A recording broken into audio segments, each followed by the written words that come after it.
We are on. We are on the IGER Africa webinar series, and I'd like to welcome everybody. I'd like to welcome our distinguished participants. I'd like to welcome our distinguished speakers and partners. And today happens to be the day 2 of the IGER Africa webinar series under the theme Navigating Challenges of Illegal Mining in Ghana, Impact on Policy, Communities and Health and Policy.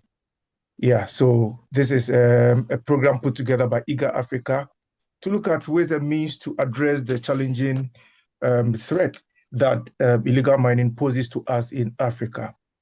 As the host of today's event, or as the moderator for today's event, I'm going to invite the president and founder of IGER Africa, in the person of Mr. Paul Abrakwa, to give us a brief overview of the webinar goals and expected outcomes.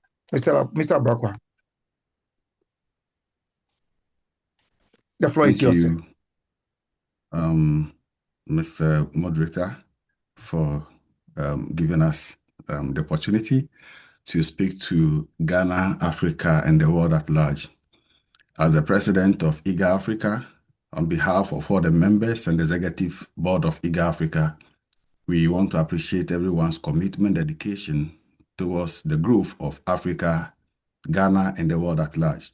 Our mission is to inspire and empower African leaders, institutions, and communities to build a culture of ethical leadership, good governance, and inclusive dialogue in Africa through research, education, advocacy, and community engagement, promoting social cohesion, economic growth, and human well-being.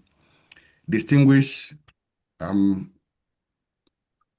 chiefs and traditional leaders, honorable policymakers, youth leaders, environmental defenders, ladies and gentlemen.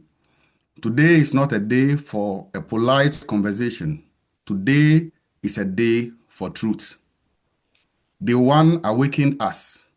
They too must shake us. Across Ghana, across Africa, and across the world, our rivers are dying. Our forests are bleeding. Our mountains are being shattered, and our soil is being poisoned, not by accident, but by human greed, policy failure, and deliberate exploitation. We look clearly at the PNDC law, which guides our Mining Act in Ghana.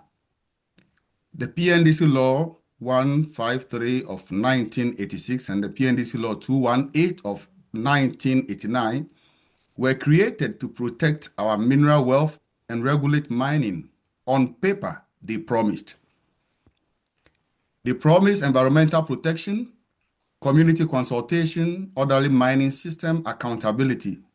But in reality, these laws have been turned into loophole factories. Where are the gaps? We have weak enforcement architecture. The Act criminalized illegal mining, yet enforcement agencies remain underfunded, politicized, and compromised. Laws without enforcement are not laws, they are decorations. Political shielding of criminal activity. Illegal miners and reckless quarry operators operate openly, financed by powerful elites, protected by political connections. The law exists, but power decides who obeys the law. Absence of community legal standing. Traditional landowners and affected communities have no strong legal power to sue, stop, or police destruction of their own ancestral lands. License corruption. Licenses are issued without proper environmental impact assessment. Ghost companies, fake fronts, and shell corporation exploit these weaknesses. Technology outpacing regulation. Modern excavators, dredgers, blasting equipment, and stone crushing plants are not properly regulated, creating legal blind spots. These are not accidents. These are structural weaknesses being exploited by criminals in suits and criminals with machines. The silent disaster of quarrying and blasting. While the world focuses on gold, bauxite, and diamonds, another quiet catastrophe is taking place. Unregulated quarrying and reckless blasting across Ghana and Africa. Entire hills are being blown apart for stones and gravels. Blasting cracks the foundations of homes. Shock waves shatter schools, clinics, and water pipelines. Dust from crashing plants poisons the air and enters the lungs of pregnant women, children, and the elderly. In many communities, people sleep in fear of the next blast. Cracks zigzag across walls like scars of neglect. Wells dry up as underground rock structures are shattered. Rivers are clogged with sediment worsening flooding. Quarry blasts do not only break rocks, they break lives. Yet these operations often functions with poor environmental permit, weak monitoring, nighttime illegal blasting, no compensation for victims. This is environmental violence hidden behind the word constructions. The global mirror of destruction. Ghana is not alone.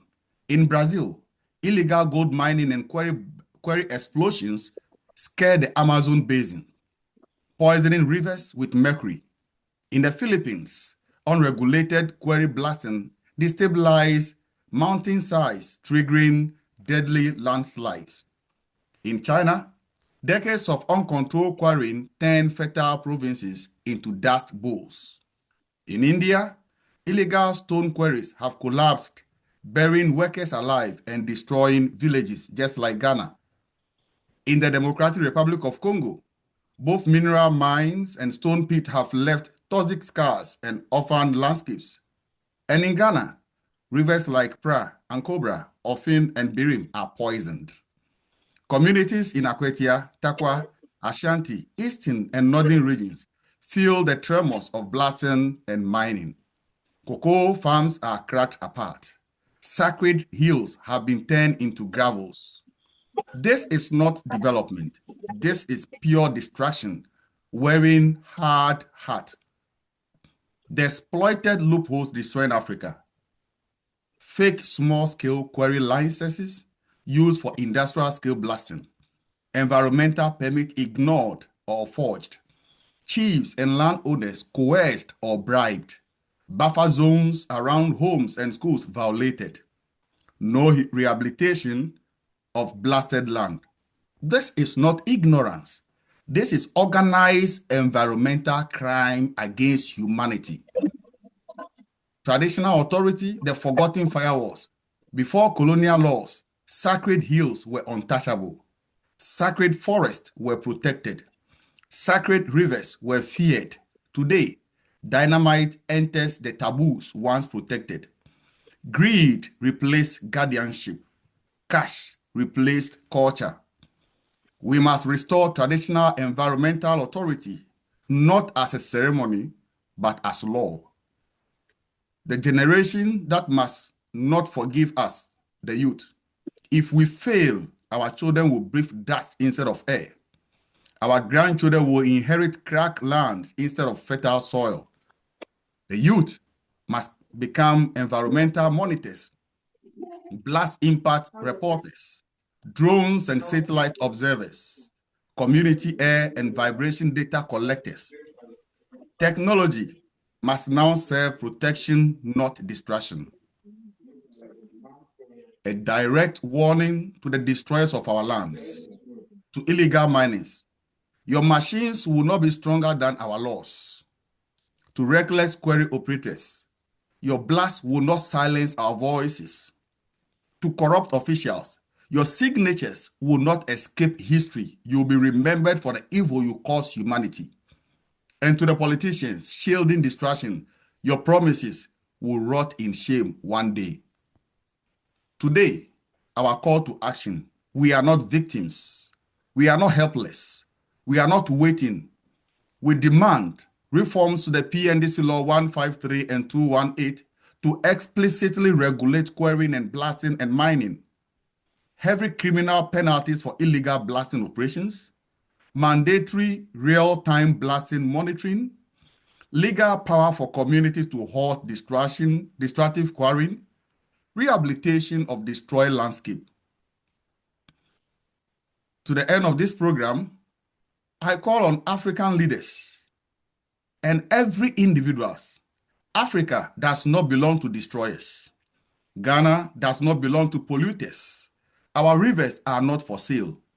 Our mountains are not disposable. Our children and their future are not negotiable. Let day 2 of this program be remembered not as a discussion, but as the way we decide to defend our land. And I repeat, let day 2 of this program be remembered not as a discussion, but as the day we, the youth and the people of Africa, decided to defend our land. Let history record you and I that from this room, from this webinar, from this day on the 6th of December, Force with Resistance was born on the platform of IGER Africa to resist every illegal operations in Ghana, in Africa, and across the globe. Thank you. Let day 2 begin. Thank you, thank you, thank you, thank you, Mr. President. Honestly, you couldn't have said it any better, right?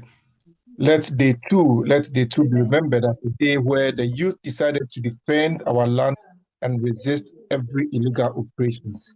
That was a powerful one by the president. Well, if you just joined us, let me use the opportunity to welcome you to IGER Africa Webinar Series Day 2 on the theme Navigating Challenges of Illegal Mining in Ghana, Impact on Individuals, Communities, Health, and Policy. So this webinar started yesterday. This very theme started yesterday, and yesterday under the insightful moderation of Madame Genevieve Bach, we journeyed through the origins, impact, ethics, and sustainability challenges of illegal mining. And honestly, if they once told us where the wounds are, like Mr. Abrakwa said, then day 2 is about asking the harder questions. Do we have the governance strength, the policy will, the traditional authority, and the youth-led innovation to heal them? Because the truth is undeniable. Illegal mining is not just an environmental concern. It is fast becoming one of the biggest existential threats to Ghana's future.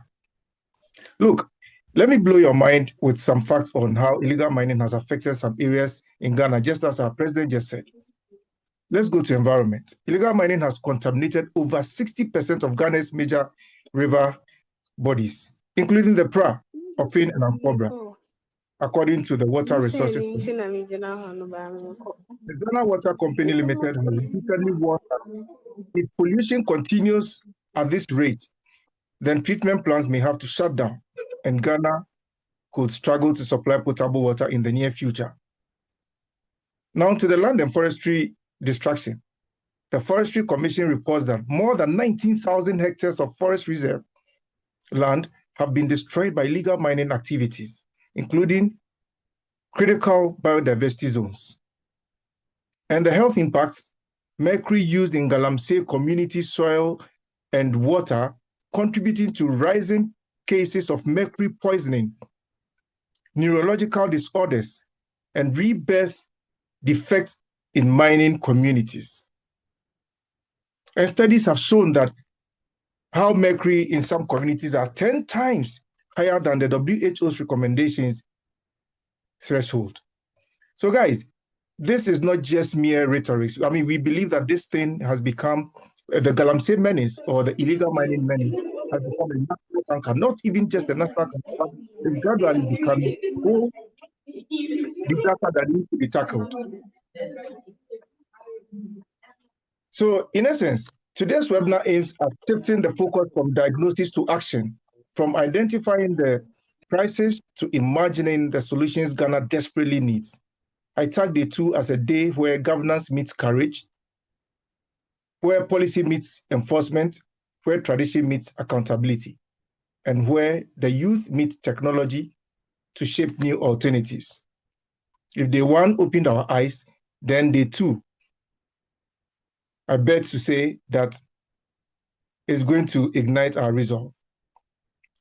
Now, it is my honor to moderate this crucial conversation on governance, policy, traditional leadership, and youth tech solutions.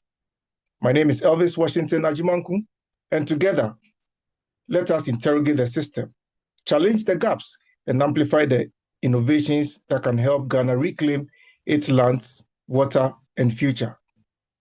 So as we move from the problem to the pathway forward, we are privileged to be joined by speakers whose work sits right at the center or at the heart of change. These are individuals who don't just talk about solutions, they shape them. This is the team that will help us rethink governance, reimagine policy, reaffirm traditional leadership, and unlock youth-powered technology.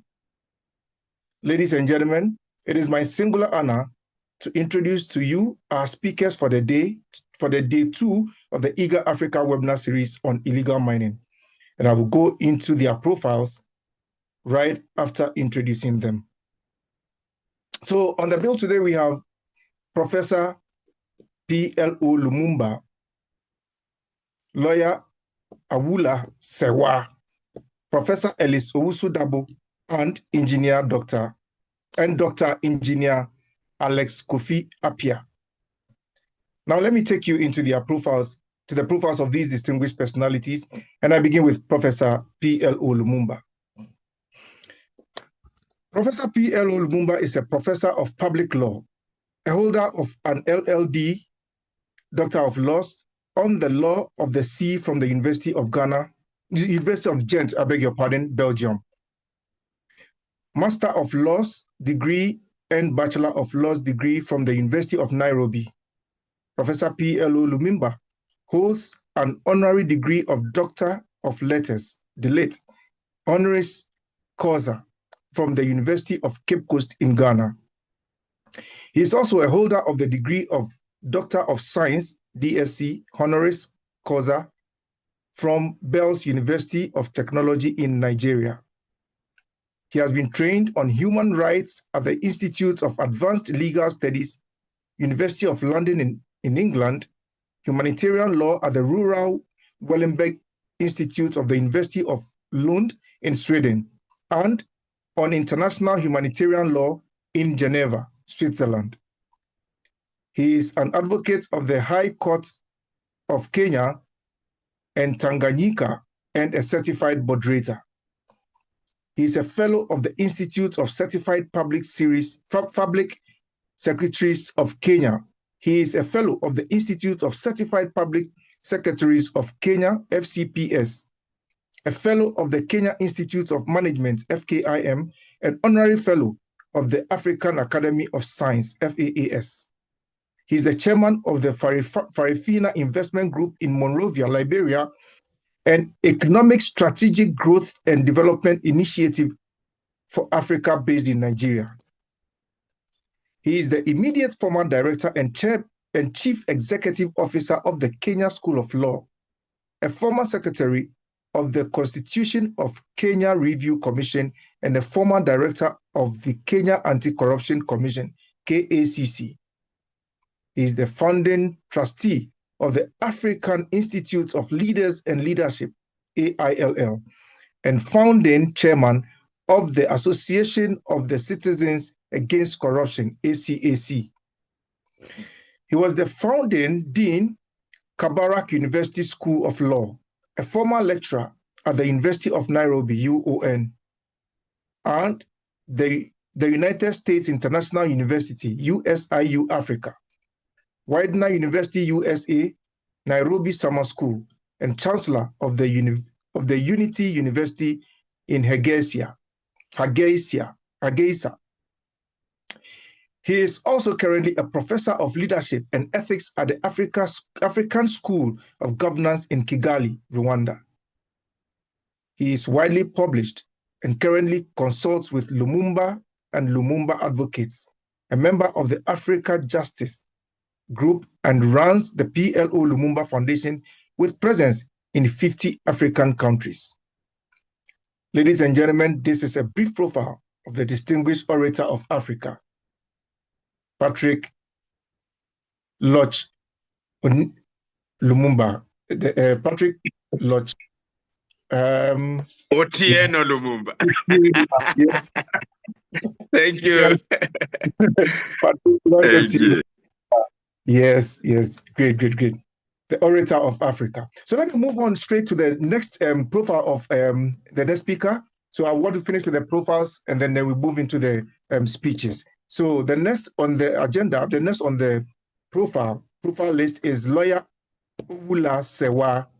Lawyer Awula Sewa is a lawyer and environmentalist known for a dedicated advocacy for environmental conservation.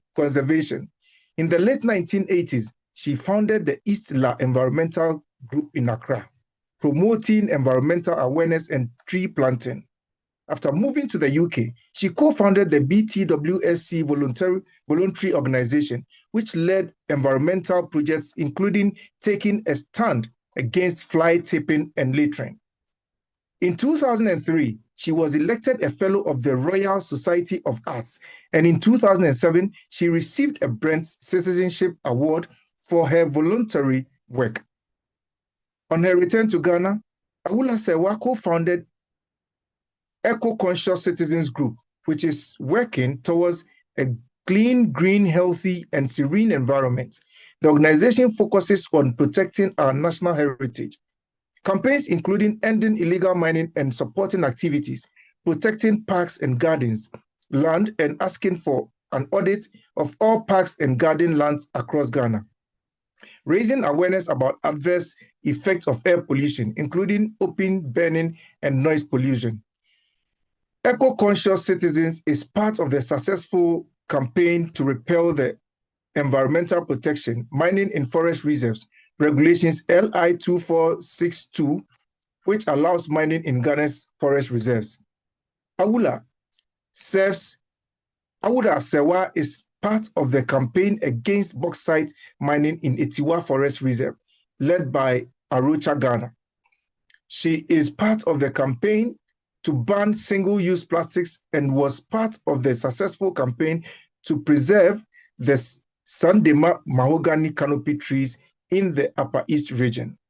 In 2021, she was honored as a MIPAD Most Influential People of African Descent Hero of Climate Change. Awula Sewa raises awareness about the existential threat we face as a consequence of irresponsible mining and is passionate about ending illegal mining and the ongoing ecocide. Eco-conscious citizens and others are calling for a targeted state of emergency, a pause in small-scale mining, and the implementation of PPP, the polluter pays policy. Ladies and gentlemen, this is the profile of lawyer Awula Sewa. Now to the next personality profile is Professor Dr. Ellis Owusu Dabo. Professor Ellis Owusu Dabo is the immediate past Pro-Vice Chancellor of the Kwame Nkrumah University of Science and Technology, KNUST, Kumasi, a professor of epidemiology and global health, a consultant public health physician, and research management consultant. Ellis served as Dean of the School of Public Health and served as both Deputy Director and Director of the Kumasi Center for Collaborative Research, KCCR, into tropical medicine for a period of 8 years. Professor Owusu Dabo has secured and managed grants with several bilateral and multinational organizations, including the MasterCard Foundation, where he presently leads KNUST's Africa Health Collaborative. Through his leadership, over 2,000 primary health care workers across all regions of Ghana have benefited from capacity strengthening workshops, short courses, and scholarships for certificate, degree, and postgraduate programs. His research interests lie in epidemic-prone diseases, clinical vaccine studies, and non-communicable diseases. Professor Owusu Dabo currently has over 300 scientific publications, 34,000 plus citations, an HI index of 57, and I-10 index of 187, making him one of Ghana's top research scientists. He has traveled extensively and serves on several boards at both local and international levels. Ellis holds a PhD degree from the University of Nottingham, UK, a BSc, MSc, and MBCHB from KNUST, Kumasi, Ghana. He's a fellow of both the Ghana and West Africa College of Physicians and Perelman International Scholar at the University of Pennsylvania, USA. His passion is helping to build a resilient health system for Africa through research collaborations. And now, ladies and gentlemen, let me give it up for one of Ghana's finest professors, Professor Dr. Ellis Owusu Dabo. Now to my very last and final speaker on the list, Dr. Alex Kofi Appiah, his profile. Dr. Alex Kofi Appiah is a dedicated leader, seasoned technologist, and community builder who has served as president of the Ghana Council since October 2022.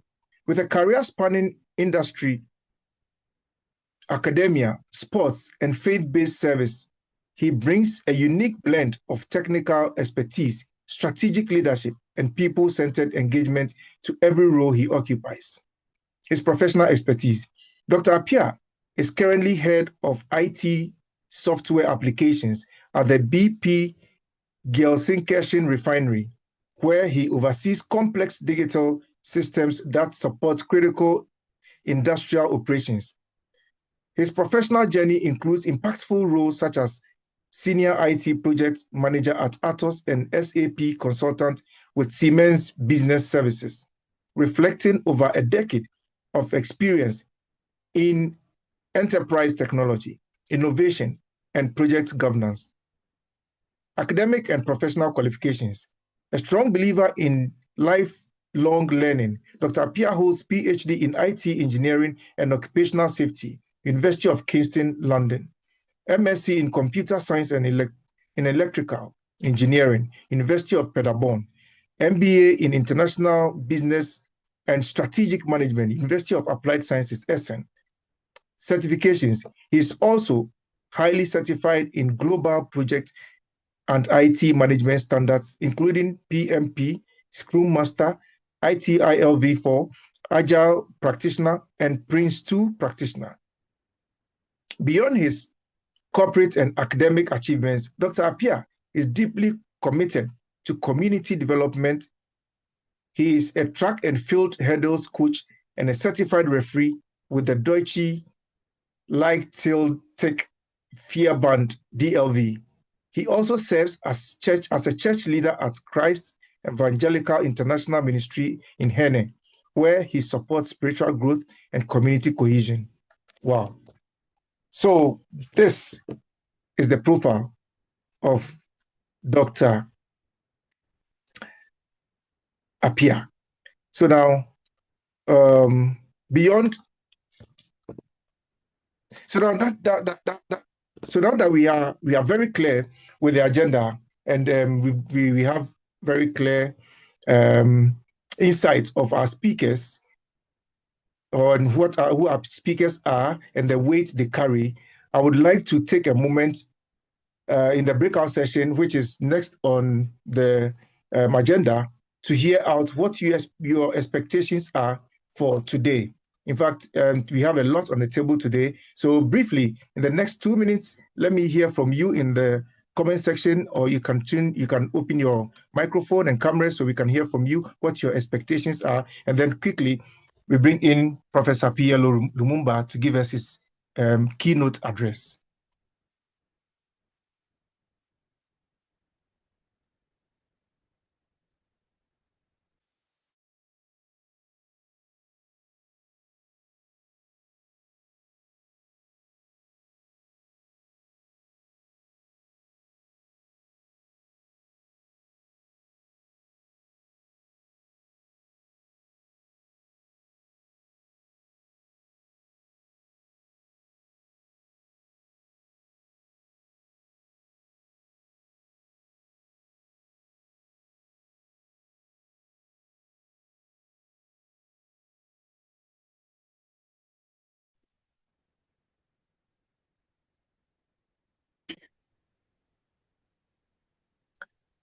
Yes, so I believe a warm welcome from the breakout session, and we move straight to action.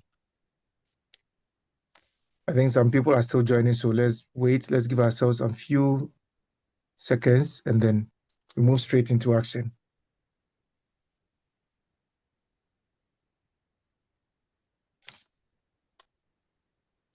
Okay, so I hope we are all here.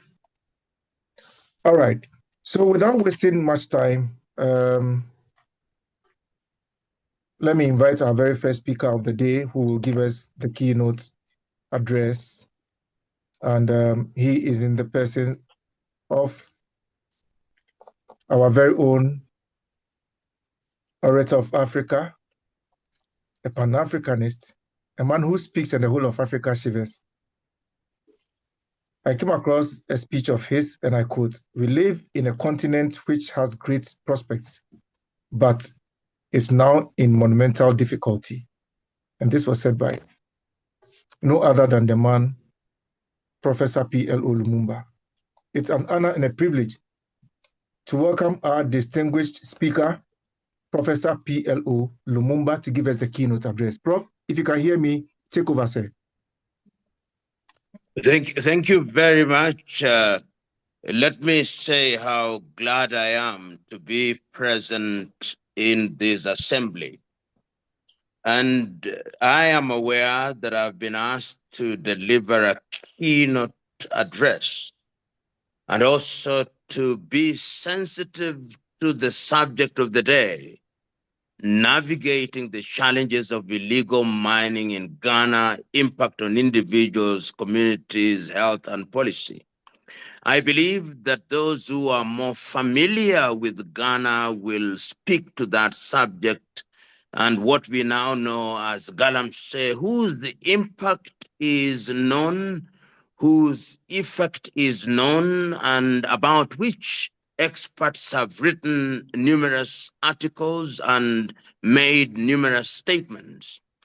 Mine is to raise a number of issues about mining generally in the continent of Africa. Many of us recognize that African mining is dominated by companies which are not based in the continent of Africa. The net effect is that Africa does not control her agenda in the mining sector. The question, therefore, that we ought to be asking ourselves, particularly at this time, when we are talking about controlling and taking charge of our affairs, is whether we ought to do things differently. We are talking about gold mining now in Ghana, and our focus is with respect to Ghana. But let us remind ourselves that mining is taking place in different parts of the continent of Africa. If we are not mining gold, we are mining uranium. If we are not mining uranium, we are mining cobalt. If we are not mining cobalt, we are mining tin or other or rare earth. And of course, there is also the exploitation of oil and natural gas. The question that comes to mind, particularly now, and I'm speaking at a time when only yesterday we saw in Washington, D.C., the president of the Democratic Republic of Congo almost signing away the mining rights to the United States of America with so-called peace as a quid pro quo. And this is something that is not unique to the Democratic Republic of Congo. If you come to Ghana, you will discover that perhaps the 10 top mining companies in Ghana are not Ghanaian. If you go to the Democratic Republic of Congo, that is the truth. You go down to Botswana or to Namibia or to South Africa, that is the truth. If you go to Nigeria, many of you will be familiar with the oil drilling and the kind of impact that it had in the Delta region in Nigeria and in the Ogoni area, and we know the impact of it. In Ghana, of course, we know the impact of Galamsey, and we know what is happening in those regions with the water being affected, with the environment being affected in a negative way. And we are also aware that all these happens even in the face of legal regimes which are meant to be robust, with the policy positions by governments which are designed or meant to ensure that mining is conducted in a proper manner, but yet all these things are happening. The question that we must then ask, what is the problem? Why is it that in the face of clear policy positions, why is it that in the face of clear legal positions, why is it in the face of an environment where we are aware that mining methods are detrimental to the environment and to people's lives and health, we continue to operate in those spaces? And permit me to look to Africa without necessarily focusing on Ghana. How is it, for example, that you come to countries in the continent of Africa whose production of minerals are known, and yet they export more than they ever produce? And my answer to that question is that Africans have allowed themselves to be dominated by outsiders. And that is why we talk about conflict diamonds. That is why we talk about conflict gold. That is why we talk about conflict oil. That is why we talk about conflict uranium. That is why we talk about conflict iron ore. That is why we talk about conflict cobalt. We talk about conflict everything. And the reason is because we in the continent of Africa are not in control.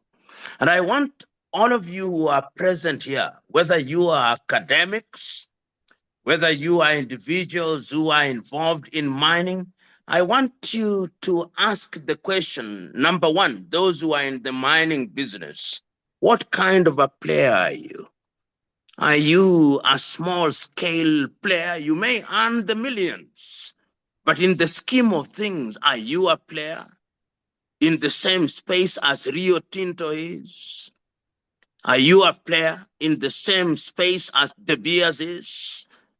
Or you are a sideshow? And I want to say, at the risk of irritating and annoying some of the miners present in this space, that you, in the scheme of things, you are mini league players and that you can't be ignored.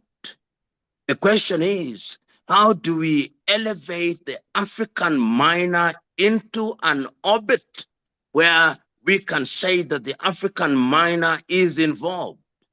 When we talk about gold trade, for example, where is real gold traded? Is it in Accra, Ghana? Or is it in Dubai? Is it in Accra, Ghana?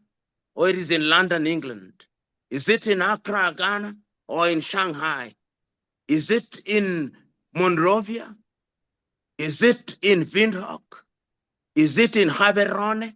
And the answer is we are not present. And if you look at the statistics which are available in the public domain, the top 20 mining companies in the world, none of them is African.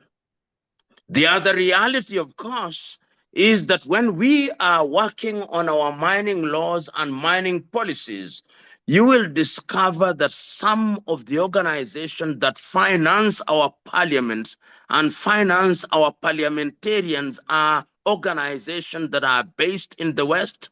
And much more recently, China has become a player, Turkey has become a player, Russia has become a player, and all these only tells one single message. Until the day that Africa and Africans are coordinated so that we have a continental approach to how we deal with our natural resources, will always be dominated from outside. And I'm saying this in the context of some of the things that we see in the continent of Africa. When we talk about Africa Agenda 2063, When we talk about Africa continent of free trade area, do we give practical meaning to some of these things? Or we are merely echoing things? For the academics who are present in this assembly, are we merely satisfied as academics, and I am one, that we write papers and we are cited in European journals and European spaces, and we have no real impact in our societies? I'm suggesting to this audience that the time is now that Africans must ask difficult questions. And those difficult questions include the following. Number one, are we in control of our resources? Question number two, do we have the capacity to mine our resources and to exploit our resources? Question number three, do we add value to our resources? Question number four, do we trade in our resources? Question number five, the policy position that we articulate regarding our resources, are they driven from outside? Question number six, the legal regimes that we create, are they legal regimes that are designed to help our countries?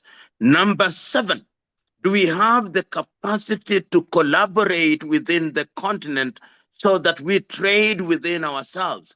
Question number eight, do we have the capacity and the technical know-how to ensure that we control those who are creating conflict in the continent of Africa, to create an environment where they can exploit our resources?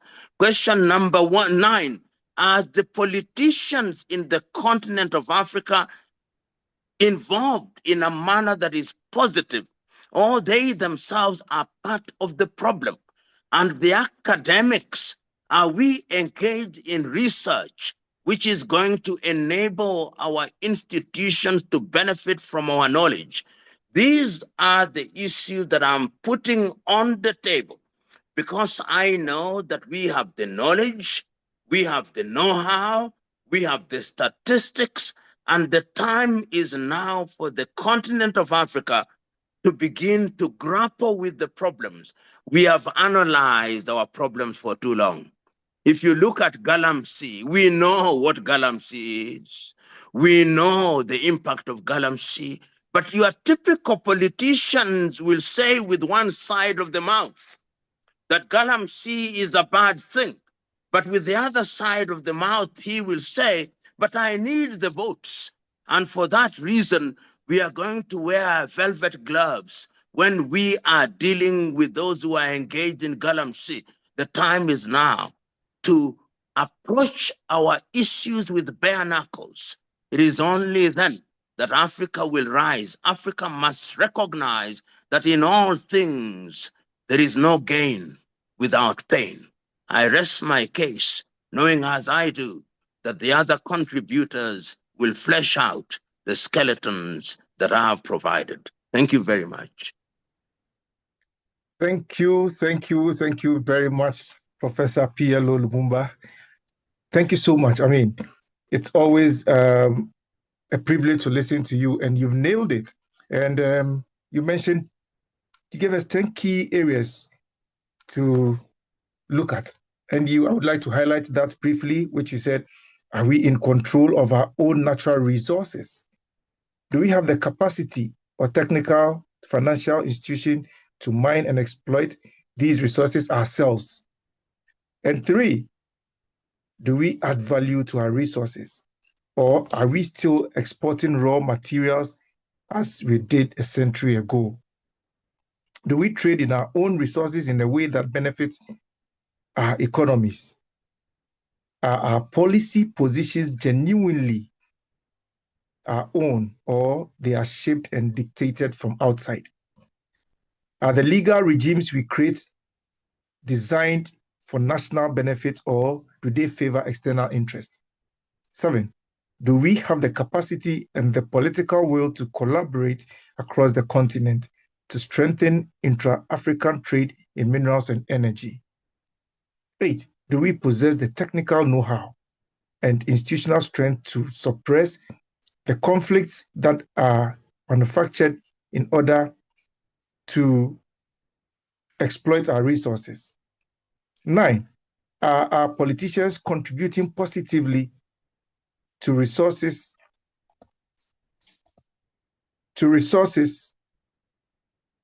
governance, or are they themselves part of the problem? And then 10, and finally, we as academics, which including yourself, producing research that equips African institutions, not European ones, to benefit from our knowledges.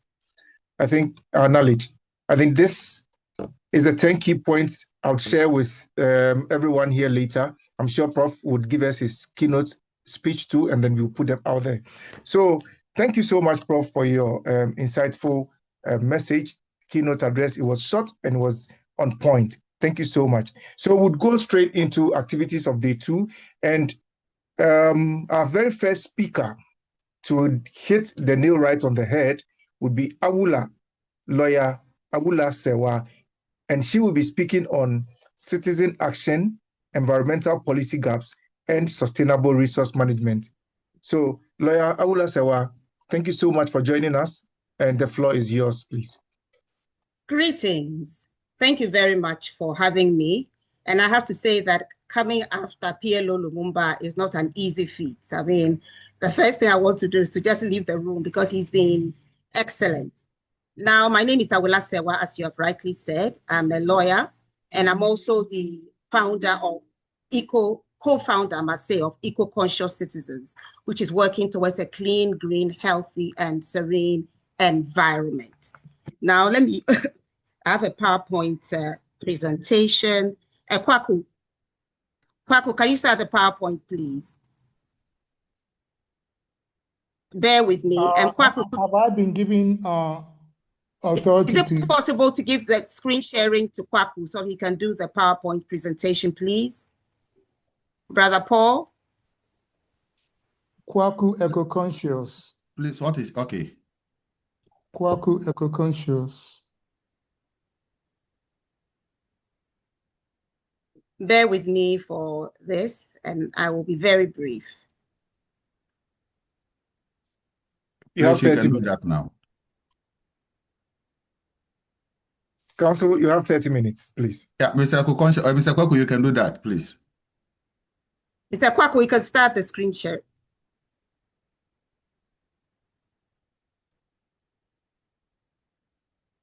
Right, so my name is Awula Sewa, and as I said, I'm the co-founder of Eco-Conscious Citizens.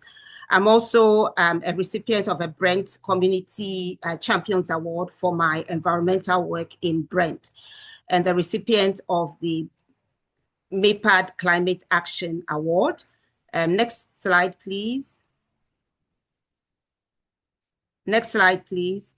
And I want to talk about citizens' action. I think everybody here knows that citizens' action involves people organizing to advocate for their needs, rights, and for the well-being of the community, to have their voices heard. Next slide, please. The issue is not whether they are heavy metals, but the reality is that most of the food, if not all food that we eat, are virtually poisoned food. For several years, Ghanaians across the country have been sounding the alarms about the horrible effects of illegal mining on our environment. Illegal mining is not just about our water bodies and rivers turning brown. It's also about what ends up inside of you. So let's break it down.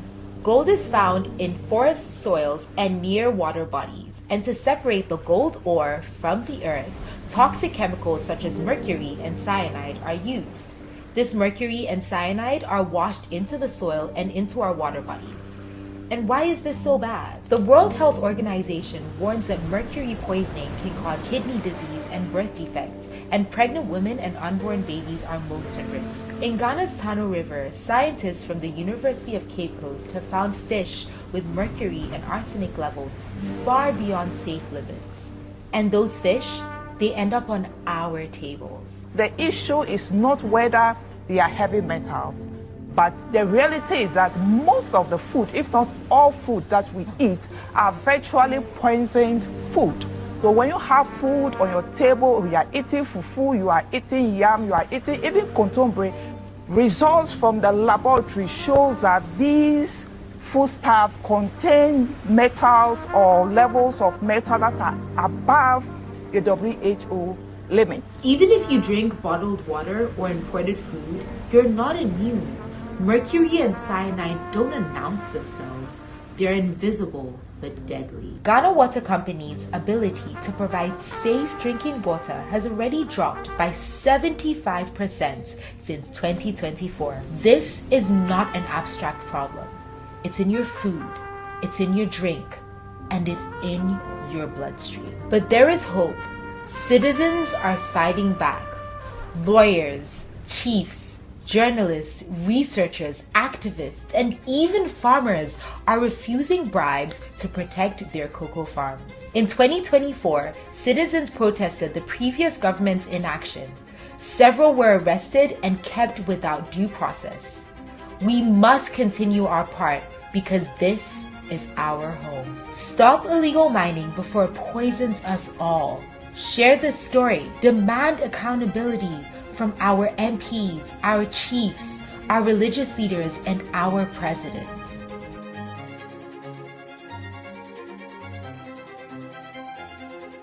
Thank you very much. So this is one form of citizens' action, producing this health alert to let Ghanaians know that we are being poisoned.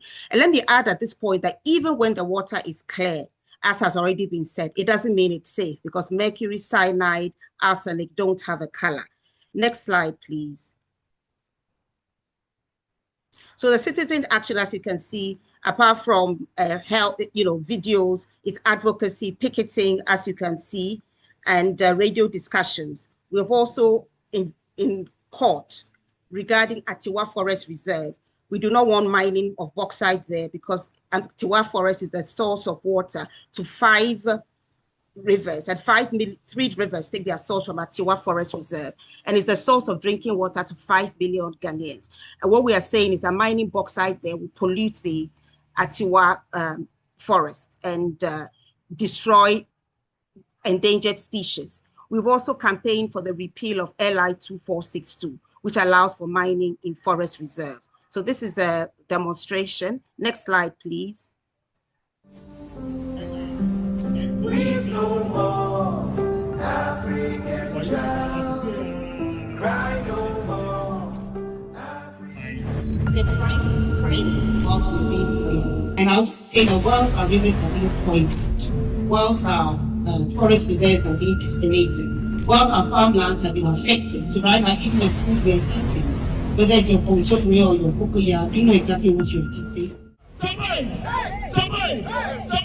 Mr. President, you need to show commitment to the fight against them, and you need to start it by repealing LI 2462. Ghana Academy of Arts and Sciences have been clear with you that we repeal LI 2462. My name is Didi, and the meaning of Didi is desperate desperate. And the reason why I'm desperate is because of galamsey. If we drink the galamsey water, we will die, and I'm afraid to die. I don't want to die. I'm too young to die. The stars are shining on you. Weep no more, African child. Cry no more. Next slide, please.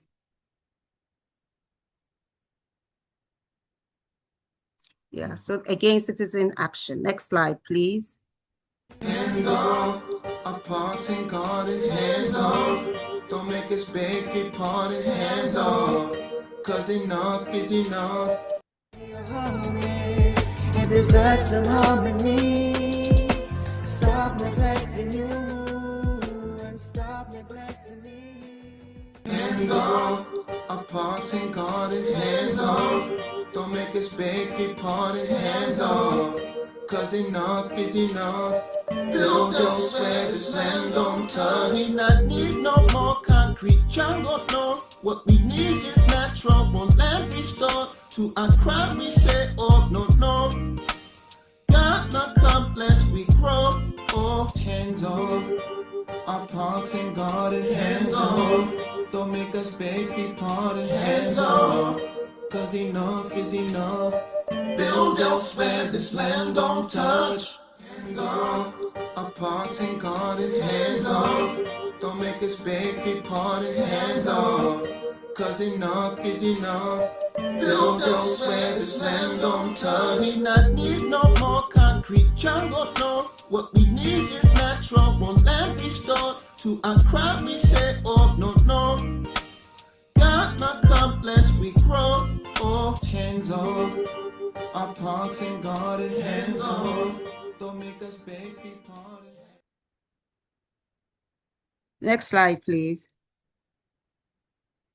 So we're looking at, thank you very much. So and find out what the campaign was about. And I understand that parks and gardens all across Ghana is under siege. Okay, so you have some few minutes to go. Please, it was like a typical day. You have to go. You have to stop this video because we don't have enough time. Can we go to the next video, please?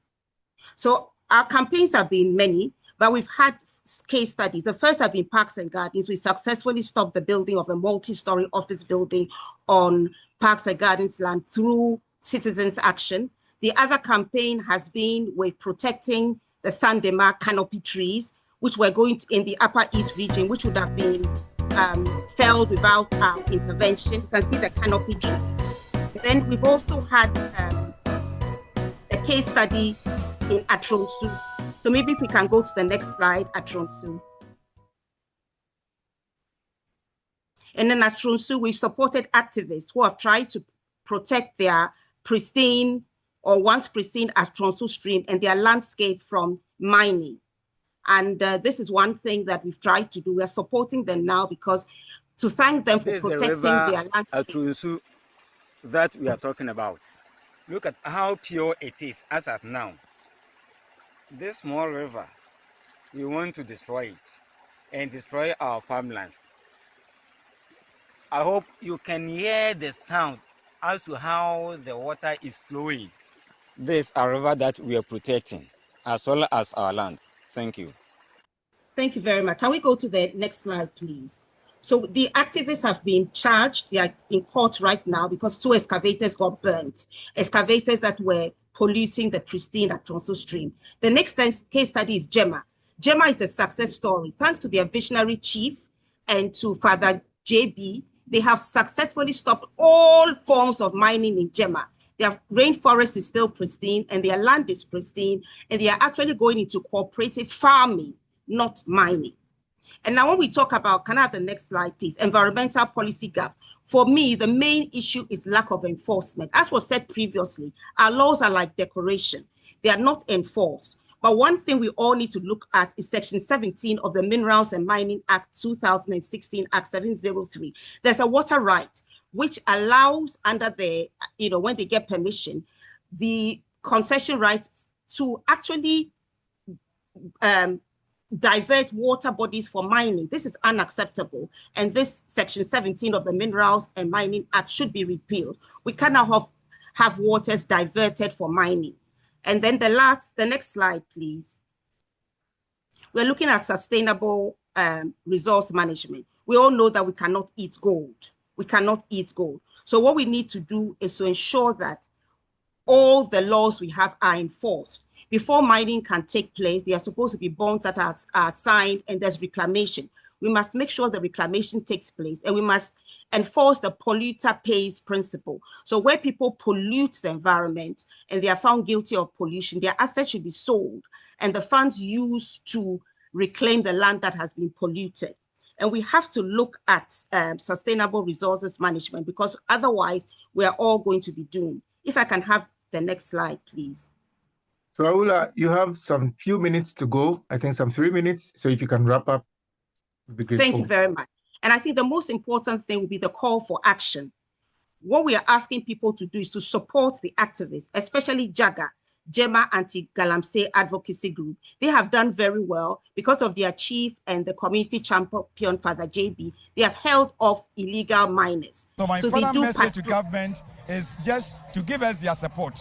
To give us their support, especially the good work that we have done. And I'm also asking the government to come, and then I'm ready to share the template with them. I know the government is doing so well, but sometimes it doesn't work only on paper. We need to put the things on the ground. So if they come, we are ready. And then I was expecting maybe the minister even to adopt our local watchdog. They have done everything on volunteer.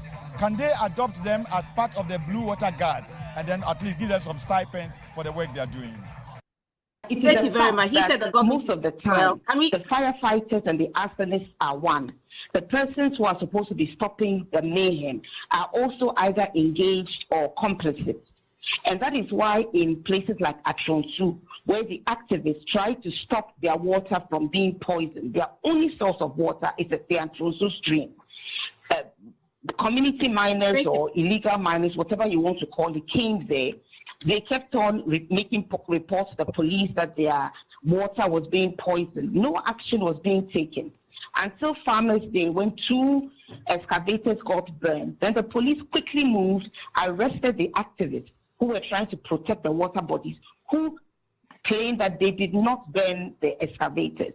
But be that it may be, the police only decided to act robustly when the excavators were burned, but not when the water bodies were being poisoned, their only source of water. So there's a difficulty in what is going on, that we do not seem to be concerned about the welfare of Ghanaians. We do not seem to be concerned about the ongoing ecocide. All we seem to be concerned about is protecting persons engaged in criminal activity, in poisoning our water bodies. And let me say this, when we used the term galamsey decades ago, they were using hand tools. They're not using mercury and cyanide to wash the gold into the water that people are going to drink. So it's a completely different scenario we're dealing with. So maybe we should stop calling it galamsey and call it what it is, irresponsible, destructive mining. That is what is taking place right now, causing ecocide. And you know, Confanocio Hospital has already told us that the number of kidney disease reports have gone up 4 times, kidney disease cases. There's a rise in maternal deaths, deformed babies. What are we waiting for to actually act? Maybe pause all small-scale mining, do a map of all illegal mining sites. You can do your recce, go there in full force, mustering all your resources, and stop the mayhem before we all die of poisoning. Thank you very much. So to wrap up, the political will is not there. If it were there, we would have stopped illegal mining or greatly reduced it by now.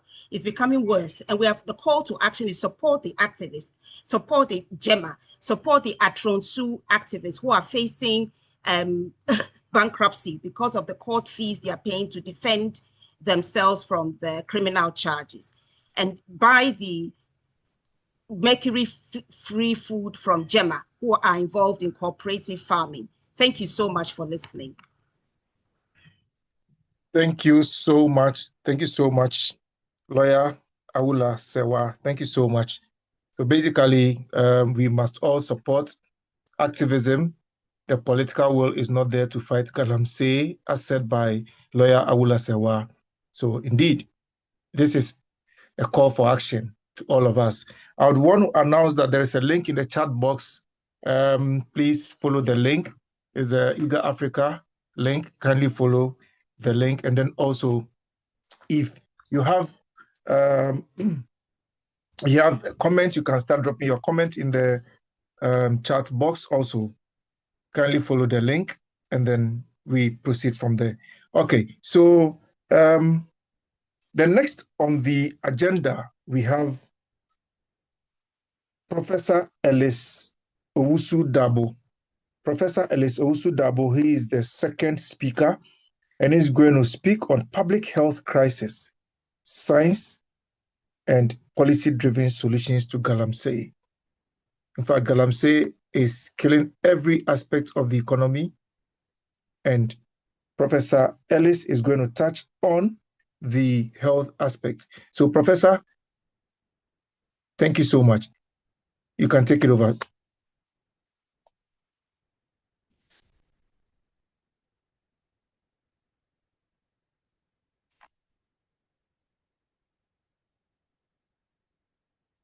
Is Professor Ellis with us?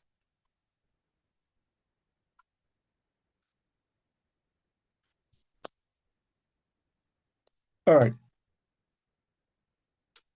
Professor Ellis? Hello, please, his session will be handled by Dr. Nkansa Daku, who is on the call. So if he can lead us through that session, please. Thank you. Okay. Hello, good afternoon, everyone. Good afternoon, Hello, Professor good afternoon. Nkansa Daku, you're welcome. Yes, Elvis, Mr. Moderator, can you hear me? Yes, I can hear you. Okay. Thank you very So much you're for welcome, this sir. You're welcome, opportunity. sir. Hello, thank you very much for this opportunity. Professor Ellis is a little bit indisposed, so he has nominated that I take his spot for this wonderful platform for advocacy against illegal mining in our country and in Africa as a whole. Thank you very much. So I'm about sharing with you some thoughts from Professor Ellis Osudabo on some policy headways that we can use or we could apply in solving the Galamsey menace. Please, can you see my slide? I'm trying to share the slide. Yes, we can see the slide, sir. All right. Okay. Thank you very much. Okay. So the title of the slide is Turning the Tide, Policy-Driven Solutions to the Galamsey Menace, to have been presented by Professor Ellis Osudabo, Professor of Epidemiology and Global Health. Okay, so this is a very familiar picture of what we've all been talking about, the Galamsey Menace. Formerly, you would see a pristine river Ankobra, but now you would see it very muddy and highly drinkable. And you don't have to be a prophet to say that there's no bio life occurring in this river at the moment. And that is the situation that we face as a nation. So our aim is helping protect our health, the water, and also preserving our future for posterity.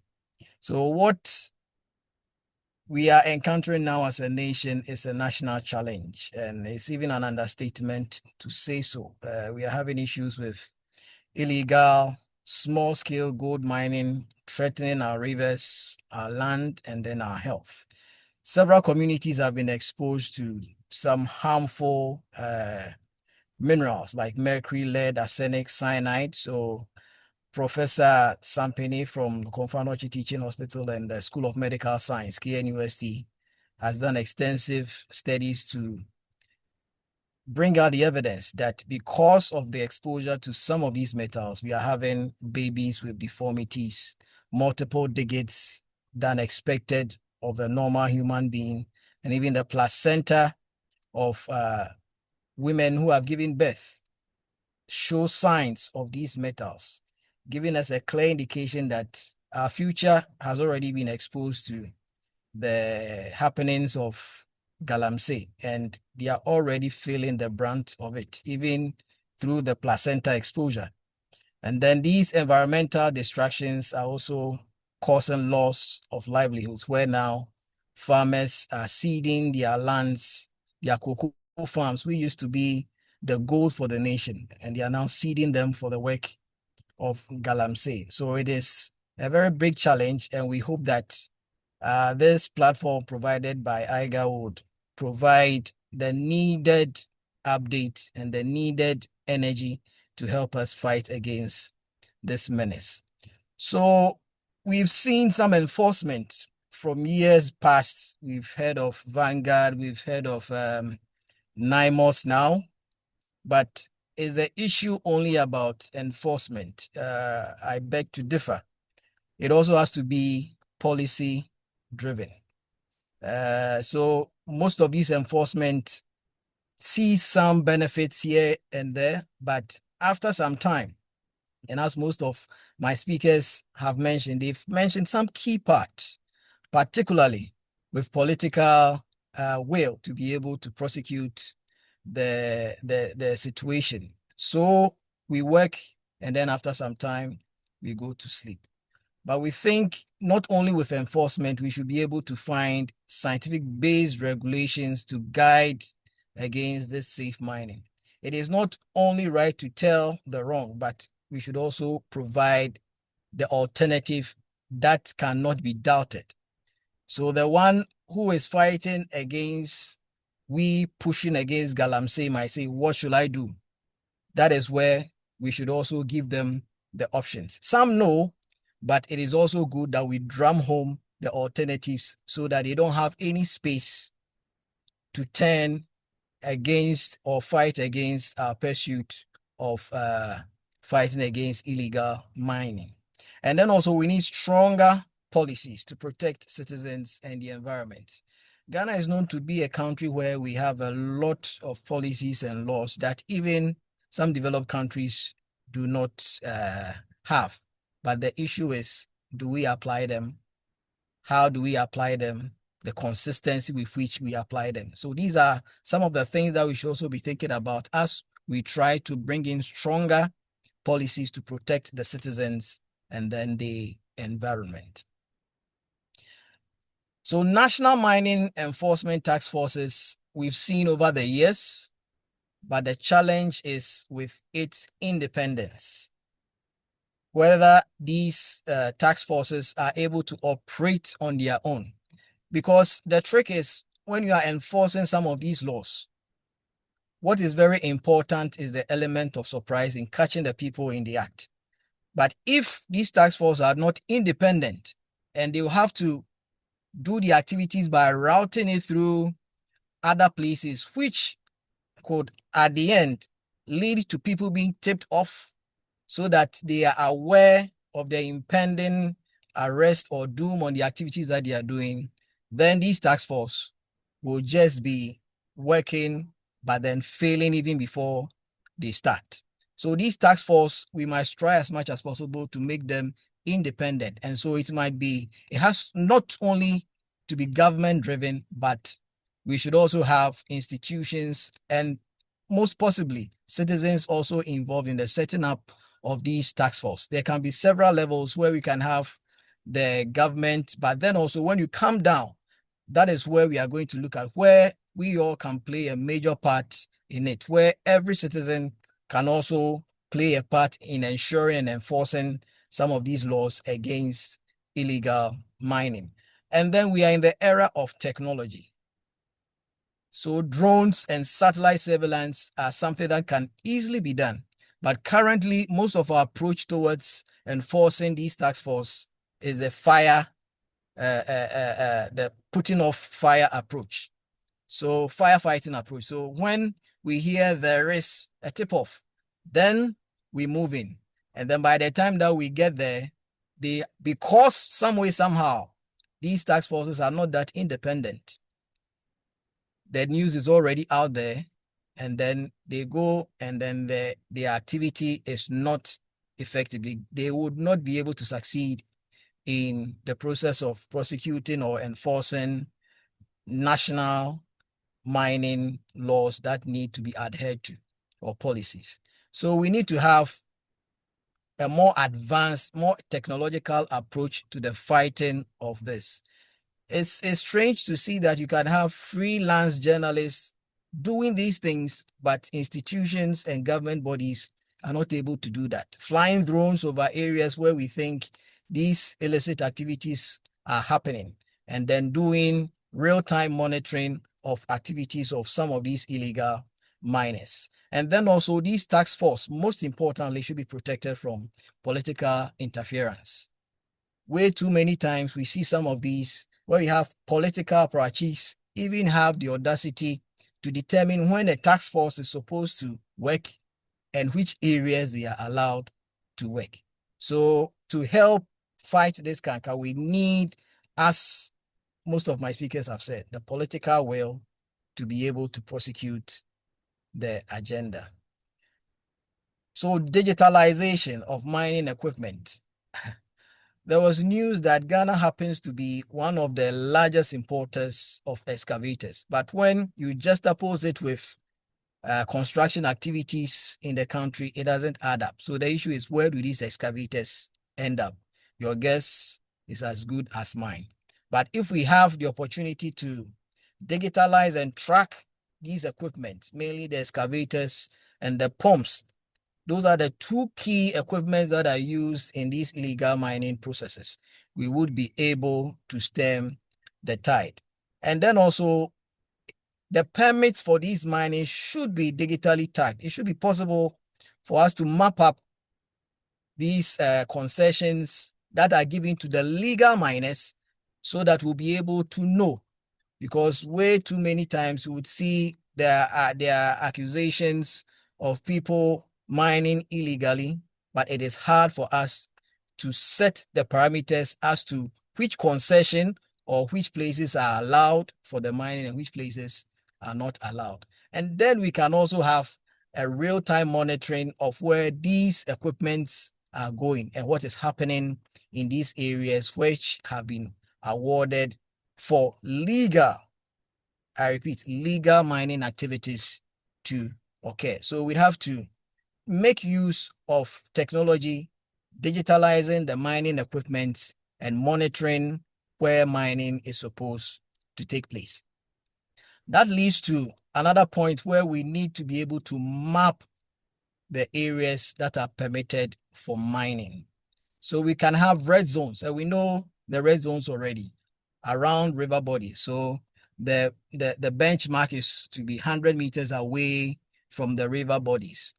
We should have cocoa belts, because now cocoa farms are suffering the most and are being taken over by these illegal miners. But the issue is we have a blueprint as a nation to be able to pinpoint that this place is a no-go area, or this place can or is permitted by law.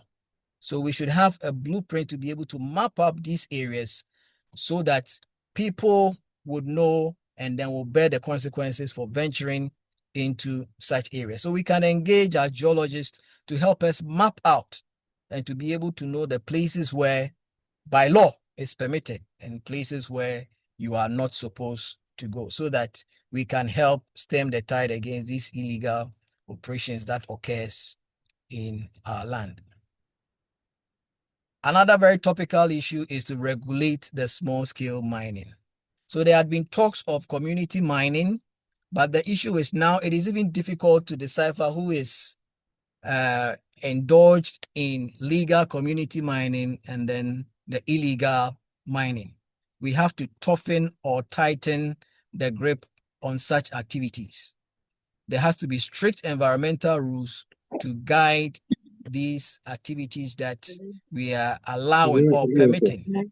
So we have to be very mindful of this in pushing against people illegally mining in various lands that are not permitted.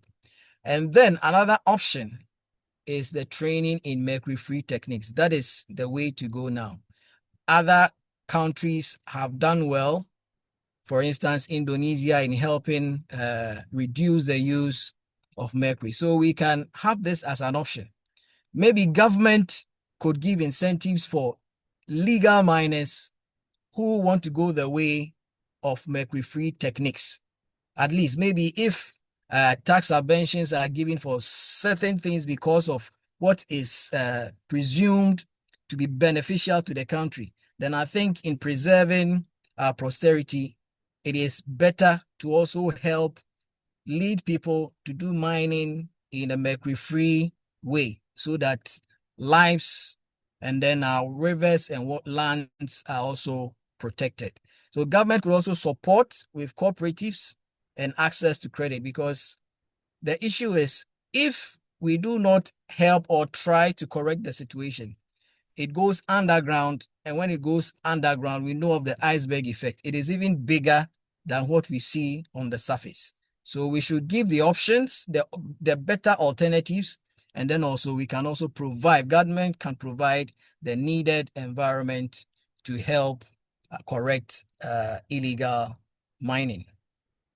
So mercury-free technology, possibly ban mercury use in mining, deploy affordable mercury-free concentrators, and then mobile trained units and tax incentives could also improve or put people in the right mindset that if we stop you from doing the illegal mining, there are better alternatives, and government could also provide the environment to help point people in the right direction and not do mining in the wrong way. So water protection, in the beginning, I showed a slide of the river Ankobra, which used to be pristine, but now is very muddy. These water bodies should be declared as major critical national assets. And then we should take drastic steps in fighting the destruction of these water bodies. 100-meter buffer zones, but these obviously are not being respected from the mining sites. But we can engage the community. That is where I'm gravitating to. It is the communities that permit these illegal miners to enter. So it bears on us to also engage the communities in reaching out to them to know what they are doing in permitting such people to venture into our farmlands, our forest reserves, and doing mining illegally. If we make them a part of the solution, I think the effects or the positive effects would be more. So we should try as much as possible to engage these communities in letting them being aware of the harm that we are doing, not only to ourselves, but also to posterity. And then we can do rapid river restoration teams. So there are blue water guards and all that, but I don't think their scope goes into trying to reclaim the water or restore the water. So we should add that in stemming the tide against illegal mining and then its effects on our lands and water bodies. So land reclamation is also very important because that seems to be the major trail that these illegal miners leave, where they have pits on field, and then also the lands have been destroyed. How do we restore them? I think one of my previous speakers, I think Awulai Sewa, mentioned about some means of raising funds so that when we see such happenings, those can be used to reclaim the land. Mining license holders should be the ones to fund these land rehabilitations so that when there has been distractions, we'll have these lands being refilled, possibly planting of trees to restore the vegetation so that the land is put into its right state and no more abandoned, scarred land. Mr. Dapo, Yes, you sir. have some few minutes to go, so if you can wrap, you can kindly speed up your slide so we can wrap up. Right. Yeah. I'll be wrapping up very soon. Thank you. So local chief accountability laws. So there are chiefs who usually permit these people because it is not normal for someone to enter your house without you realizing.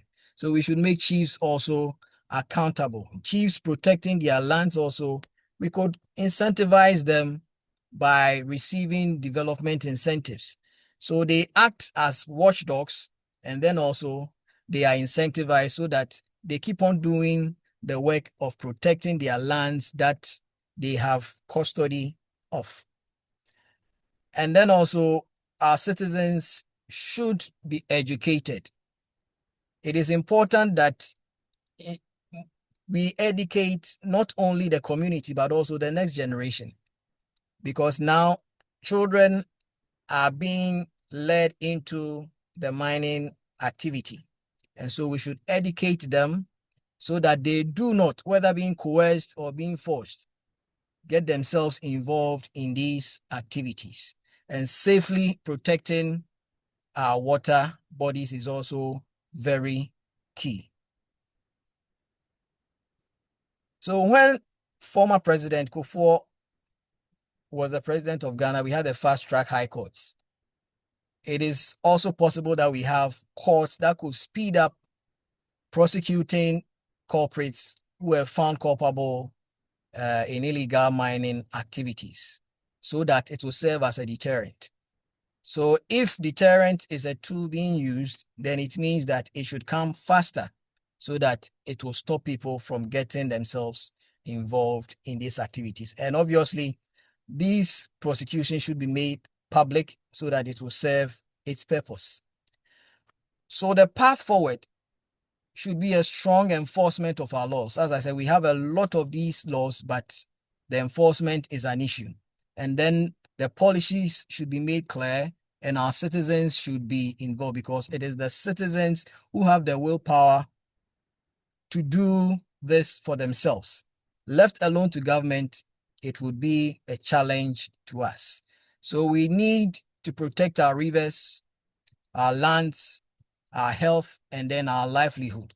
And then Ghana can rise from crisis to renewal. Thank you very much. Thank you very much, sir. Thank you very much. And then Ghana can rise from crisis to renewal. That was a very punchy closing remarks.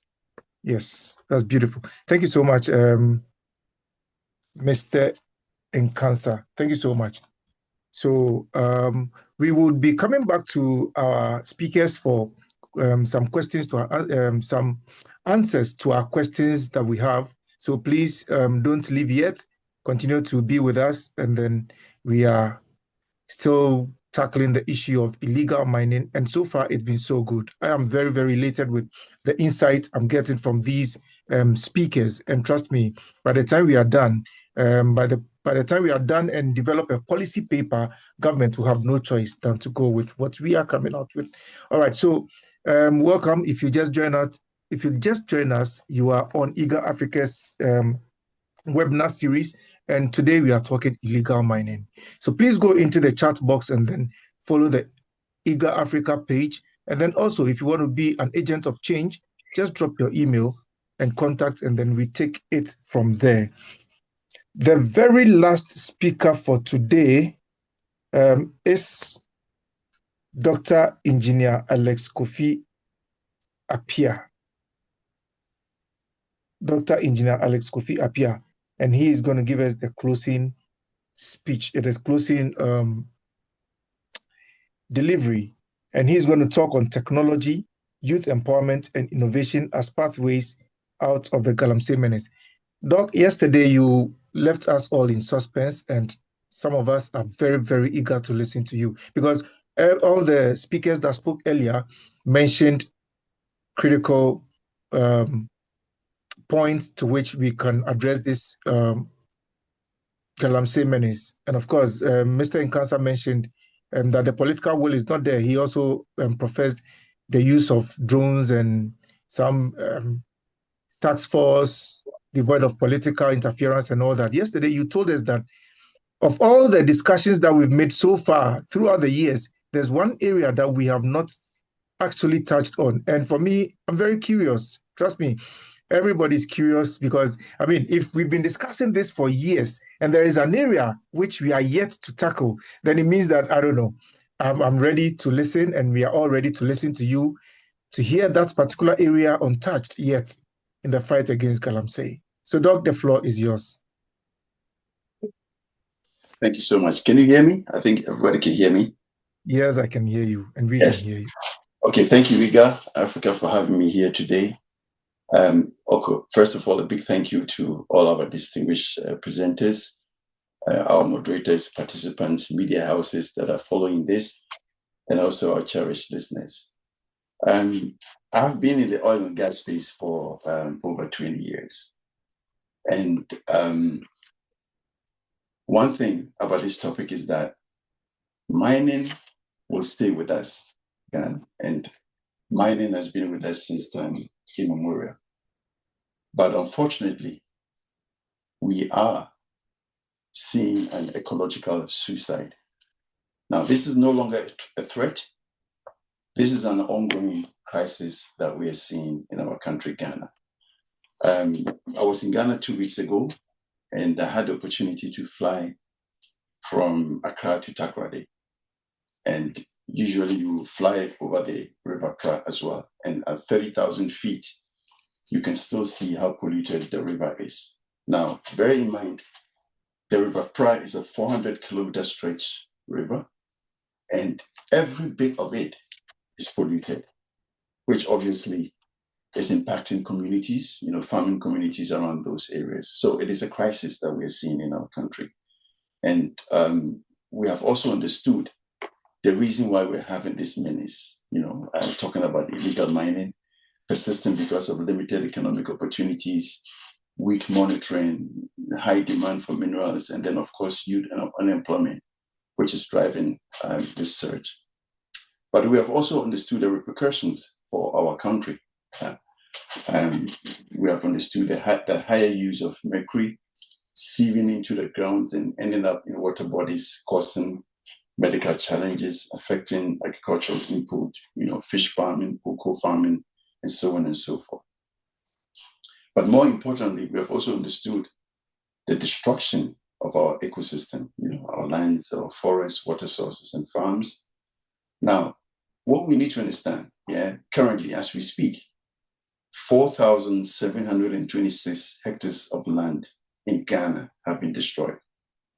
Now, for those of us living in Europe, that is like the size of Brussels. We also have like 288 forest reserves in Ghana. As we speak now, 34 of them have been completely destroyed. Ecological suicide. And we've heard that, we even have farmers that are ready to sell their lands. And some of them are even threatening to sell their lands.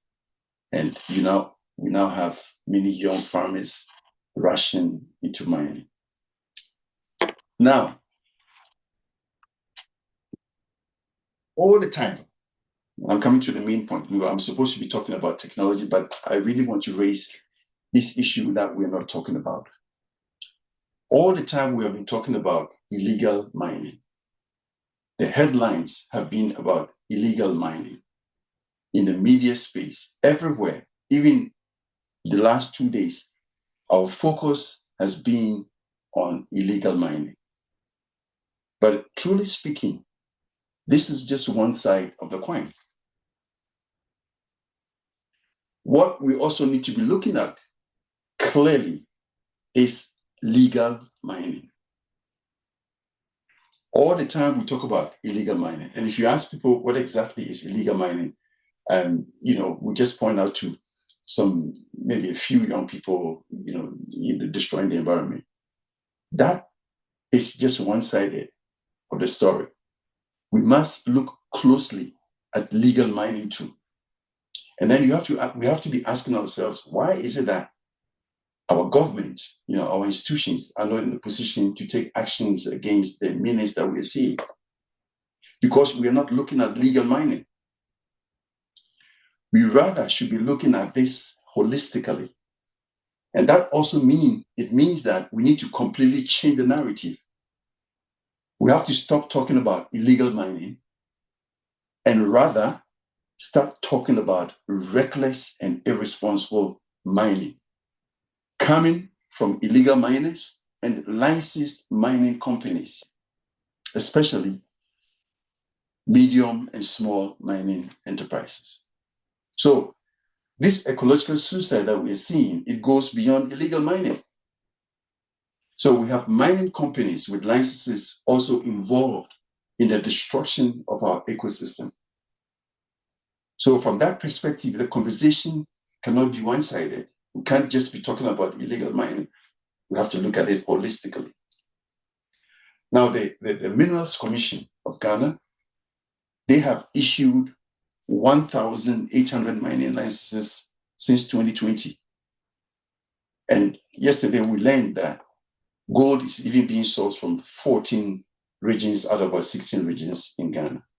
This year alone, in the last 6 months, over 40 concessions have been issued to miners in Ghana. So, and we're seeing the outcomes of mining. So the outcomes of mining has been the same. It has been the same destructive menace. So essentially, we shouldn't be talking about illegal mining, but we rather should be talking about irresponsible and reckless mining.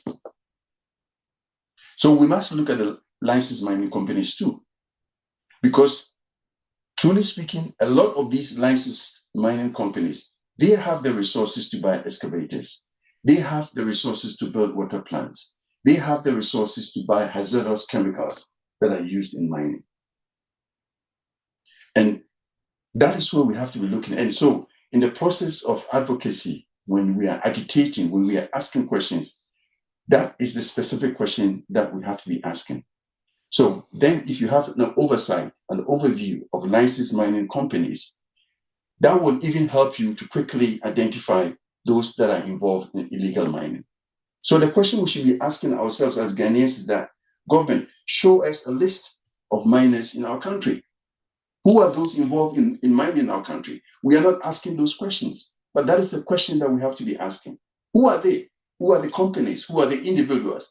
Who are those that have received licensed mining concessions and are mining in our country? And are they adhering to safety standards? Are they compliant with the standards to protect our environment and water bodies? So we need to have a holistic view of mining industry in Ghana. And again, this is what we're not talking about. Reckless and irresponsible mining. That is not on the picture. That is not on the table. But that is exactly what we have to be talking about as a country. Now, if you want to talk about technology as a solution, and we've talked a lot about these different technologies that we are seeing, drone and whatever it is. But the first line of action would be to regulate the mining industry in Ghana. If you look at all other industries, all other manufacturing industries, oil and gas, chemical plants, automotive industries, all other manufacturing industries, in order to achieve the proper benefit from them, they have to be regulated, and most of them are regulated. Now, this means that because you have a regulated industry, you are in a position to implement standard working practices. For example, in a refinery, Dangote has a refinery, but it is all regulated. And because of that, you have a structured end-to-end processes where you are adhering to regulations, policies, and laws. Now, one of the key elements of manufacturing industries, and as I said, I've been in the oil and gas industry for 20 years. I work for BP. One of the core principles within our working space is what we call HSSE, Health, Security, Safety, and Environment. And there is a dedicated department, and that applies to all the manufacturing companies that I'm aware of. They all have a dedicated department which solely focuses on health, security, safety, and environment for the people working within that space, and not only for the people, but also for the vicinities, the environment in which they operate. So for our mining industry, we need to come up to that level where everything is regulated, because then you can have the opportunity and the basis to install all these different kinds of practices.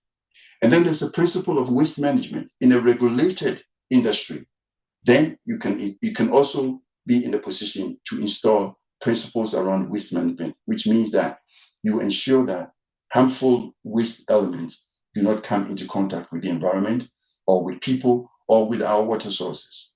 So as long as our mining industry is not regulated, we can talk and talk and talk and talk, and we will see very, very little changes. And a regulated environment also means that you have standards for training. We heard about training people and equipping people with mining skills. So at the end of the day, you're talking about a regulated workflow covering training, covering employment, taxation, means to raise taxes, sales, management of hazardous goods, marketing of output, legalized revenue generation, which in the end benefits everybody. So once you have a regulated setup in place, then you have a proper value chain, right? Which is benefiting everybody. Young people, can find their way and find jobs as well. Now, the other thing, which, people have talked about compliant laws and stuff, but one core element in a regulated environment is to have compliance KPIs, which means that companies will have to comply to specific KPIs. And once they're not doing that, they're liable for punishment. The big multinational oil companies, some of them, they will have to pay up to 4% of the total revenue when they are not compliant. Now, what that means is that imagine a company making $20 billion of revenue every year, and they have to pay 4% of that revenue in penalties. That's very, very huge. So compliance is very, very essential. But in my mind, what is extremely crucial, especially for Ghana, is something I would call license to operate. So which means that anybody that is getting a license will have to fulfill some requirements in order to be able to keep their license to operate. And that has to be done on a yearly basis. So every year people are checking, okay, are they adhering to our principles? Are they looking at the safety guidelines that we're giving out? Are they going beyond their limits? And as soon as that is the case, then we have to revoke their licenses. So license to operate will have to be an item that we have to put within the space of a regulated manufacturing environment. Now, having done all of these things, once you are in a position to do these things, that is when you can start talking about technology as a solution. And I'm glad my previous co-speakers have already talked a lot about some of these technologies that we can put into place. So we talked about drones and satellite imaging. And then, this is an opportunity to perform real-time detection of illegal mining in forests and river basins. And that will help security agencies to respond faster. Now, one very important thing, which I would expect our mining commission to have, will be a geographical information system and a mapping and also a digital cadastre, because then you have an overview of all the areas and the zones which have been earmarked clearly for mining. Now, what that does is that it prevents overlaps, especially in the issuance of concessions, and then it will help the Minerals Commission actually to track legal versus illegal zones clearly. A lot of the manufacturing companies, they have what we call Internet of Things, IoT sensors, especially for water and land quality. So what that means is that we can use sensors, you can build or install sensors as strategic areas of that facility that you have, and you can use that to monitor, for example, turbidity, mercury levels, or sedimentations that you see in rivers. Now, once you have these sensors, the sensors will be in a position to alert communities and agencies, especially to new illegal operations. The Ghana Gold Board, as far as I remember, recently talked about traceability systems, right? So these are systems that you put in place to ensure that every ounce of gold that is purchased can be traced back to its verified source and extracted in an environmentally compliant manner, right? So for me, I keep on saying that technology is always very, very simple. I'm a tech guy. Technology is always not a problem. People are the problem, right? So in our agitations, we need to change the narrative and really put pressure on government organizations and responsible institutions in order to be able to combat this menace that we find ourselves in. This is going to take a long time for us to address.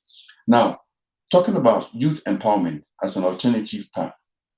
Of course, illegal mining attracts youth mainly because of poverty, unemployment, and lack of alternative.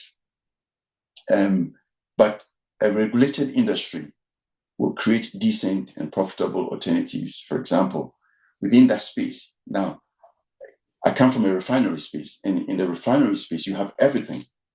You have IT, you have electrical engineers, you have mechanical engineers, you have everybody. You even have medical doctors working there because the space is regulated.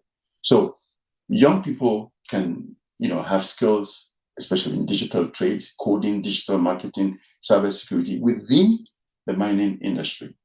And in any manufacturing industry, as I said, technology is always at the forefront, where you have artisans, engineers, accountants, and so on and so forth. And then today we are talking about TVET and apprenticeship programs.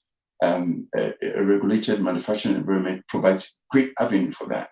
Whether you're a welder, whether you're a carpenter, whether you have to be performing electrical installations, mechanics, and so on and so forth.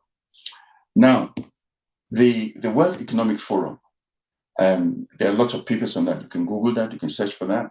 They talk about green jobs for the future. Those are going to be the most prominent jobs for the future. Now, we have destroyed our environment already, but then there's hope and there's an avenue in the process of trying to restore this to create job opportunities for young people. So my previous speaker, talked about reclaiming, like tree planting, land restoration. So the process of trying to reclaim what we've destroyed can employ thousands of young people. But again, that has to be done in a regulated manner. We will have sustainability experts going forward in the future, people who have the capability and skill set to be able to manage waste, to lead in the management of land in a very, very sustainable manner.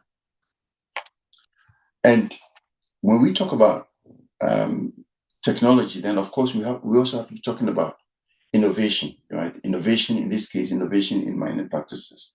So in introduction of eco-friendly, low impact, small scale mining technologies. And I'm happy, somebody mentioned mercury-free gold processing tools. Some of these tools are available. I think one of those tools is called Gold Catcher or cyanide-free processes. That will help us to reduce environmental damage and bring small scale miners into the formal sector. One of the things when we're talking about innovation is also to be able to build hubs in the different mining communities where we can train young people in technology or even in the manufacturing of small mining tools, agri-tech, and eventually in digital entrepreneurship. Now, all of that is going to provide alternative livelihoods. And you also have 5 minutes, so you can be wrapping up. Yeah, I'm just wrapping up and reduce reliance on illegal mining, right? But in most cases, all of this comes with money. So then you have to be talking about, when you're talking about innovation, you have to talk about finance models, providing startup and grants, microcredit for even for non-mining businesses as well, and then giving people the opportunity to invest in green projects. So in conclusion, we are rich in gold, clearly, but we can't allow people to mine in a very, very irresponsible and reckless manner. That is what is happening in Ghana. It is not necessarily illegal mining, but we're talking about reckless and irresponsible mining involving people with licenses, mining companies with licenses, and those without licenses. That is where we need to drive the conversation. And mining in Ghana requires a regulated approach.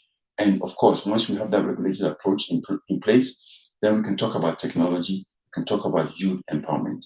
So we need to look at this situation holistically and start talking about reckless and irresponsible mining, both from illegal and legal miners. Thank you so much for your attention. Thank you so much. Thank you so much, Dr. Engineer Alex Appiah. Thank you so much. So, Doc really mentioned the fact that we're not paying so much attention to legal mining. But I have a question, honestly speaking. I can't wait for the question session so I can ask my questions. But Doc, thank you so much. You mentioned regulate the industry first. We should regulate the industry first. Compliance, we should license to operate, all these things. You mentioned them. Okay, thank you so much. Thank you. So if you just join us again, welcome to IGER Africa webinar series. And today we are talking illegal mining. Today we are discussing illegal mining, which is gradually killing the Ghanaian economy and stealing our lands and our youth and our future and everything. But today, as youth, we have decided to change the narrative, not just talk, but take an action, and then also ensure that the situation situation is actually changed. From afar, we are not home, but we want to effect change from afar. All right, so thank you so much. Now, the next on the agenda is panel discussion and audience questions and answers. So please, at this point, I would want all my speakers to be active enough, and then we will look at some questions. We'll take some questions and then give some answers and all that. I would start with the first question. So if you have your question, you can please drop your question in the chat box, or you can raise your hands and then we can read them. But I will also say a big thank you to all speakers. Thank you so much to all the earlier speakers. But before then, let me please acknowledge the following people. Mrs. Ebelechuku Unya, who is the Director in charge of Gender and Children, IGER Africa. Mr. Mark Medegli, Country Director, IGER Africa, Ghana Chapter. Ms. Imelda Ochri, General Secretary for IGER Africa, Ghana Chapter. Mr. John Akon, SRC President, UDS, Nyankwala Campus. So, and we wish all Nyankwala UDS students the very best in their exams for taking their time to participate and volunteer for youth change. And I think most of them are here on the platform. UDS, Nyankwala Campus, shout out to you guys. Good. So this is the time for questions, and please drop your questions in the chat box and let our speakers do justice to them. Or you can raise your hands and then I will acknowledge you and then you can ask your question.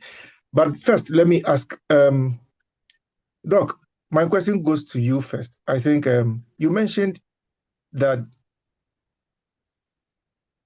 irresponsible and reckless mining, and you mentioned that those legal miners or the legal mining companies we should check them. They are not being checked. I don't know whether I had that right. And then you mentioned HSSE, is that Health, Security, Safety and Environment, which is some form of regulatory board that regulates or monitors mining companies. But I know that in Ghana, with the illegal miners, we have the Environmental Protection Agency and the Standards Authority that monitors these mining companies. At least they monitor their activities and all that. They go there to ensure they are mining within the right specification or the right outline. So I mean, I'm a little bit confused as to how this comes to play. Is it that they are not being monitored right, or there is something that these regulatory bodies, EPA and Standards Authority, must do that we are not privy to? Okay, so the first question I'll ask you is that, have you ever seen an EPA report on licensed miners in Ghana? Not that I'm aware of, anyway. Yes, it doesn't exist. Not that you're not aware. It doesn't exist. They don't provide, or if you go to their website, you will not see any substantial report on licensed miners in Ghana in terms of their activities and if they are adhering to safety standards in Ghana. Now, I talked about the outcomes. First of all, you have to be looking at the outcomes.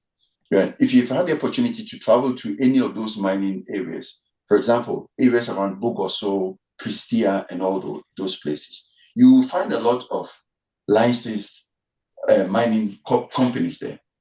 But the output in terms of destruction is the same. So for me, that tells a clear story that the EPA is not doing its job.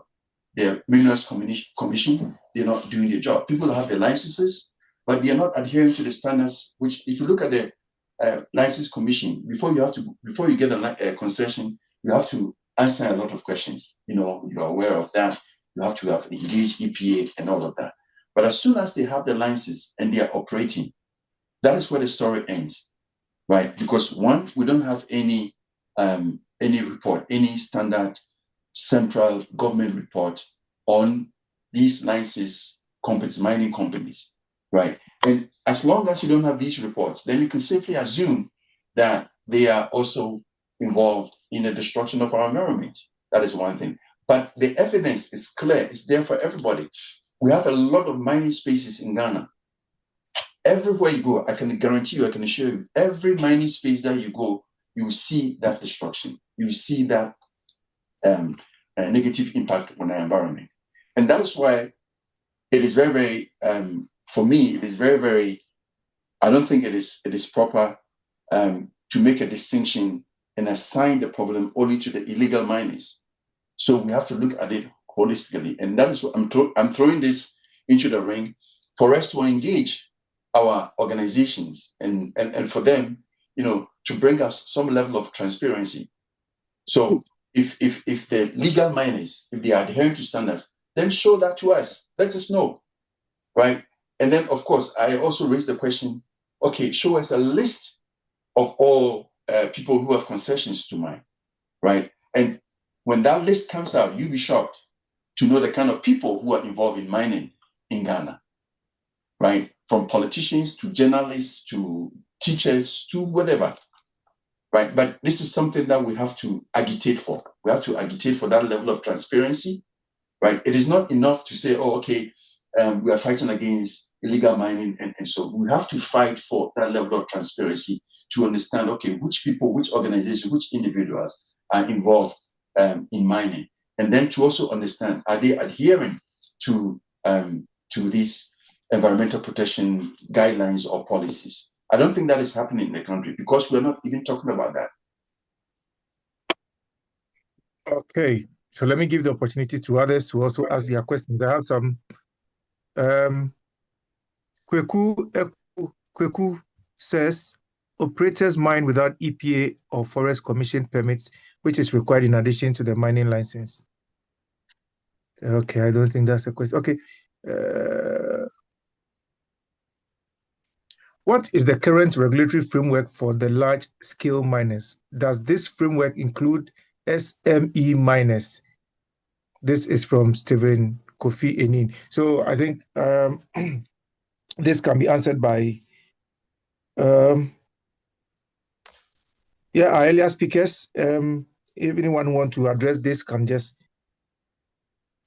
go ahead. Okay, so let me shed a bit of light on that. So for the large-scale miners, the process that they have to go through to secure licenses is extremely cumbersome. Yeah. So not having done anything to go into the process, you need to have like 100,000 Ghana cedis to put that on the table to go through the process. So their process is different. And the caveat there is that a lot of these big mining companies in Ghana, the ones you call large-scale mining companies in Ghana, 99% of them are foreign-owned companies. They are not Ghanaian-owned. They are foreign-owned companies, right? So they bring in that discipline to adhere to any policies that they are given to. The menace that we're having is mainly within the small, medium mining enterprises, and they are mostly Ghanaian-owned. Now, apart from being Ghanaian-owned, a lot of them are in joint venture with foreigners. Now, people talk about, Chinese people coming to Ghana to mine and destroy the environment. That is not how the case is. If you see a Chinese person in a mining space, then know that he is in a joint venture agreement with a Ghanaian who owns the company, and he is bringing in some level of capital. He's the one bringing in these excavators, right? Because the Ghanaian guy, with a medium enterprise company, he's the one who has secured the license, but he might not have the capital to do that level of mining. So he goes out to reach out to a foreign investor, and in most cases, Chinese investors who are bringing in that infrastructure to enable him to do that level of mining. And again, as I'm saying, these are the areas that we have to be looking at. If I might. All right. Okay. Yes. If I might add something here, I think that we need to be quite clear. Professor Frimpong Boateng made it very clear in his report that the fact that you have a license, if you go outside the parameters of your license, you're involved in illegal mining. Of course, we're talking about irresponsible and reckless mining, but let's be very clear. You don't normally find the large-scale mining operators, as we've just said, are very few. When it comes to small-scale mining companies, there are many. We've issued licenses like confetti, but we don't have the means, the political will, or the resources to monitor them. So whatever they do, they may have a license. Before you start digging, you're supposed to have a permit from the EPA. They start digging wherever they want to dig. Nobody enforces. I can tell you this from personal experience regarding what happened in Atrumsu. So we're not just speaking, we're against reckless mining. After all, I'm not in law enforcement. So if somebody doesn't have a mining license, but it's not polluting the environment, it's not really my concern. We come in because of the existential threat we are facing because of the ecocide. So let's be very clear. We focus on small-scale miners because most of the time, they are the ones who are using the mercury, who are just washing the gold directly into the source of drinking water. And most of them operate like illegal miners. That is a fact of the matter. And of course, the regulations are there. The regulations are there, even with small-scale mining. The challenge is ensuring compliance. We don't have the resources. We are allergic to enforcement. And so long as that is the case, we should probably pause all forms of small-scale mining because there are thousands and thousands of licenses that have been issued, and we are unable to monitor. Okay, so the issue has to do with monitoring. All right. So, IGER Africa, you have your hands up. Kindly come in. Okay, my question is for Prof. PLO Lumumba. Though it seems that the whole thing looked like it's a focus on Ghana, but it's not Ghana, IGER Africa. So what is the way forward? In this mining, he just mentioned that DR Congo just signed out almost the entire percentage of the mining in the country. And this is the only one we have seen in the media. Our politicians behind the scene.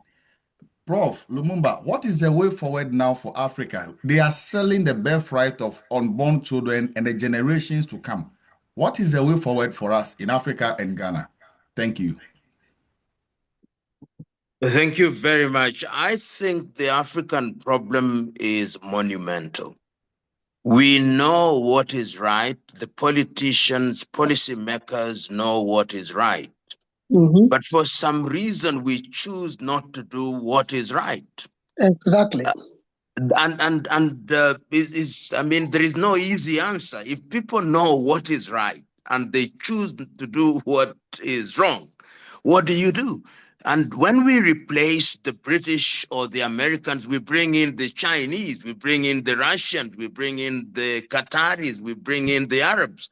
And I think part of the African problem, and it doesn't matter on average whether we have gone to school or not, our threshold of satisfaction is so low that an apartment in Dubai will make a foreign minister sign or a finance minister sign off the wealth of their country without batting an eyelid.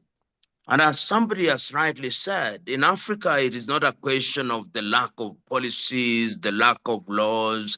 We have all those forests of laws. In fact, we are some of the most regulated countries in the world. But we pay salutary gesture to the laws. So we must have a mental revolution. We must have men and women in positions of authority who are prepared to do the right thing. And lastly, the population must also be a population that calls leaders to account. The people in Africa are so disempowered that even when politicians are enjoined by the law to do the right thing, they think that it is a favor being done to them. There are no easy solutions. No easy solutions, but it's you and me who are in such spaces who have a duty to constantly raise these issues in the hope that in the fullness of time, we will begin to change. In Ghana, you are now beginning to see the impact of Galamsey. In different countries, we are now beginning to see, as somebody said, that these are life and death issues. Perhaps it is only then that our eyes will open. Thank you. Thank you, Prof. Thank you so much, Prof.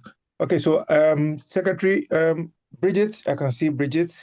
Bridget, can you come in, please? You have your hands up, Bridget. Yeah. Okay, thank you very much, moderator. So I think my issue has to do with sometimes when we speak about this mining or illegal mining, Galamsey issues, we tend to look away when it comes to women and then children. But when we go to these sites, research has proven that women and children are mostly involved in this issue. Now, when you are in it, you won't see anything happening to them, but these children are the future of Africa as a whole. And now we don't have any solutions to take the women and then the children out of the situation that they are in right now. And when they are in it, they don't see anything wrong with it, because all that Africans we think about is the money that we are getting right now and not the future. So what is, you see, the solutions that we are giving, it is good. But what is the kind of community related solutions that we are looking for, the ones that we can do ASAP, so we can do something about it? Last time I was having this discussions with some research people, and then I was talking about, we don't even have this gold we are talking about, but we are the ones that send them out the most. When you look at the chart, other countries have more of these things, but they don't even mind them. We that don't have are the ones that we keep mining and mining and mining and taking it out. We don't even keep it. We take it out and then sell it, and we are losing it. So what are the other things? Because if we don't find other things that we will be interested in, then still these solutions will not help anybody. Because if I don't have any other thing to do to get the money, then you can't tell me that I should stop what I'm already doing to get the money. So maybe the other solutions, probably maybe agriculture or something of that sort, that will actually even bring more income into the country or into Africa. All right, thank you. It looks more Can like I, this. can I comment on that? Yeah, Dr. Alex, appear your hands up. Yeah, sure. Yeah. So, Bridget, there are some economic factors that you need to understand. So yesterday we heard a little bit about that, but gold prices have soared up 30% in increase alone in this year, because this is being driven by a growing demand from central banks in China and India and other countries seeking to shore up their gold reserves and reduce reliance on the dollar, for example. So gold makes up more than half of our nation's total exports so far this year, bringing in billions of dollars to our economy. But fact is, 36% of gold that we export, or which we exported last year in 2024, was sourced from these regulated small-scale miners in Ghana, or if you want, illegal miners. And the rest was coming from where? So now, all of this is happening in the most vulnerable communities we have in Ghana, in the farming communities that we have in Ghana, in the cocoa farming communities that we have in Ghana. Now, you have a situation where something which on the outside is extremely highly valuable, which can bring in quick money, more than you're doing in farming, more than you're doing in the cocoa farms and all of that. So the switch to illegal mining or reckless mining or whatever is very, very, very, very fast, more than the eye can see within these vulnerable communities, because the money factor becomes the most driving factor. And people in that circumstances are not looking at the health factors, they're not looking at the repercussions, they're not looking about what can happen. But at that very moment, because of their vulnerability, they're quickly looking at the money factor, which is rather unfortunate. But then, if you're looking at it from a country perspective, from a national perspective, we are saying that 36% of all the gold that we're exporting are coming from these small-scale miners in Ghana. All right, let me ask this: if the money factor becomes the most valued factor, this is what I'm thinking. Could we do it this way, that maybe people are selling their cocoa lands, cocoa farms, and other lands for galamsey?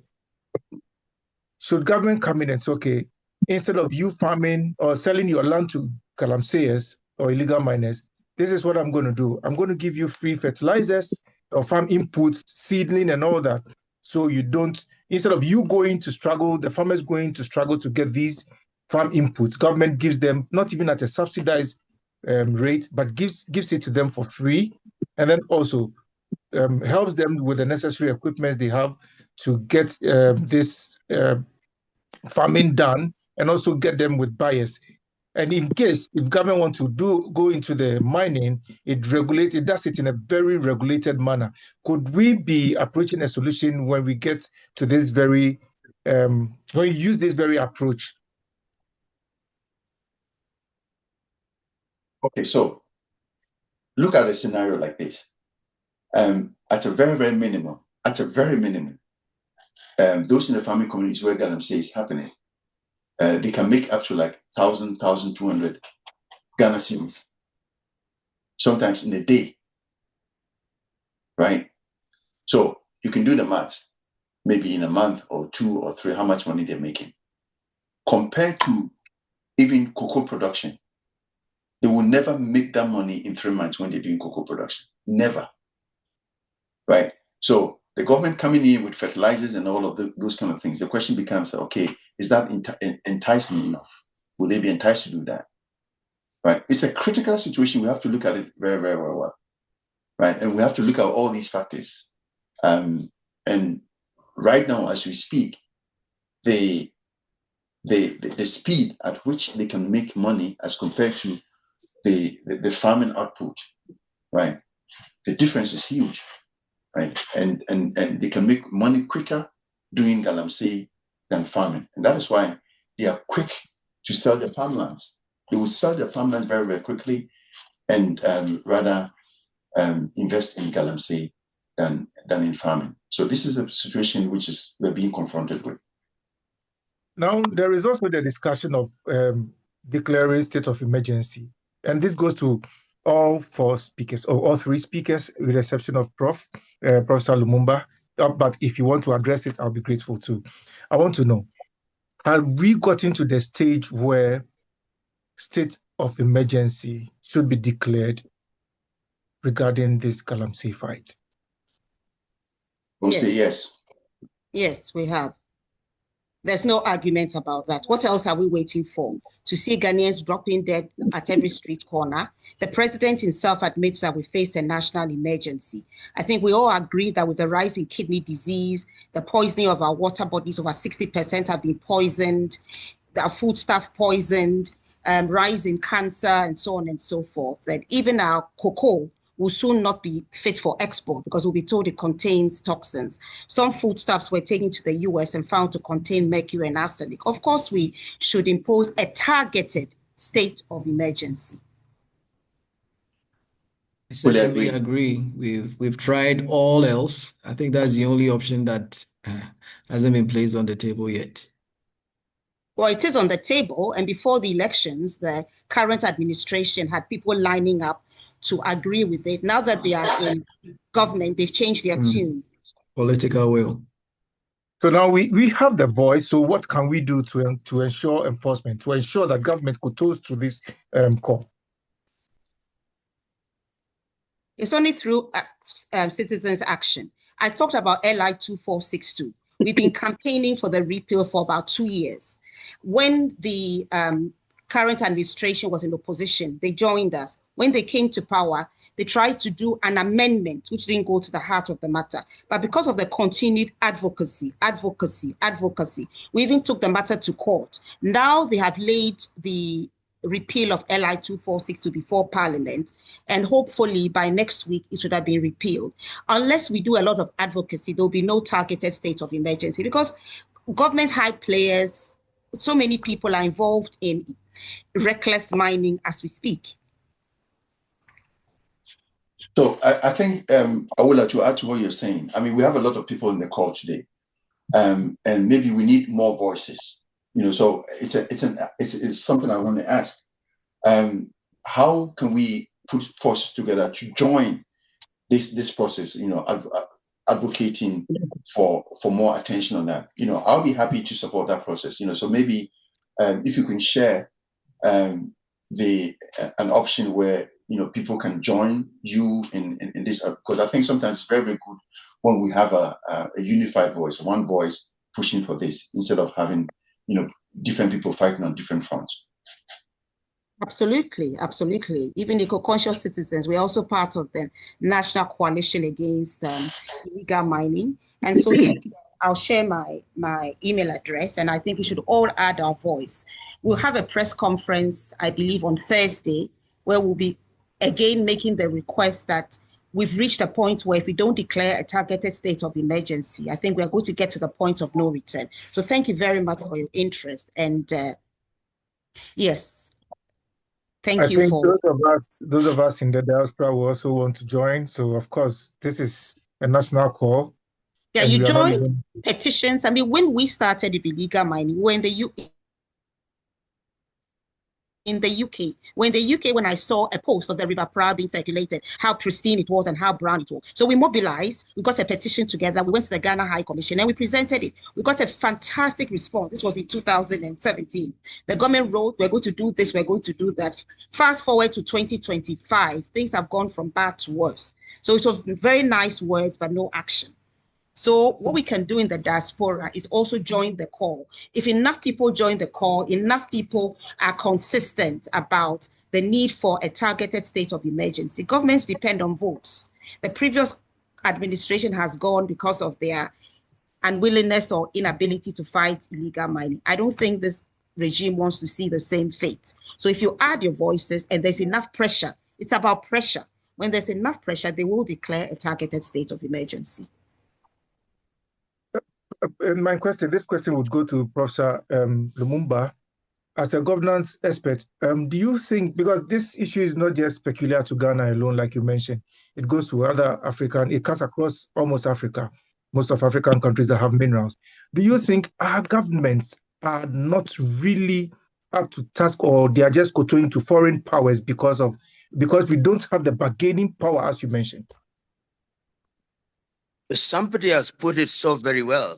Invariably in Africa, you will discover that senior government officials are themselves involved in mining, whether reckless or not. And for that reason, they are unwilling to do that which is right. And as I've already said, most individuals in African governments can sell their countries for a song.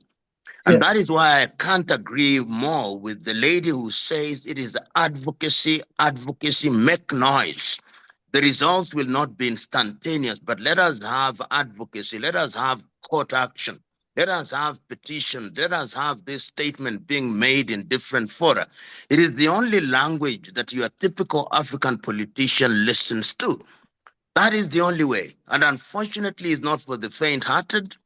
It is not as easy as we are saying it is, but it's the only avenue. Occasionally, there may arise politicians who say the right thing, but sooner rather than later, they discover that they are outnumbered by the people in government who are very deeply involved in these reckless activities. So advocacy, using all avenues, youth, women, everybody, religious societies in Ghana, traditional rulers, that is the only way. Thank you very much. I have some hands up. I will come back to this. I have. Can I come in, please? Yeah. Okay. Prophet, come in, and then Dennis, once Prophet is done, you please come in, and then IGER Africa, you can also follow suit. Thank you, Professor. Prophet, please come in.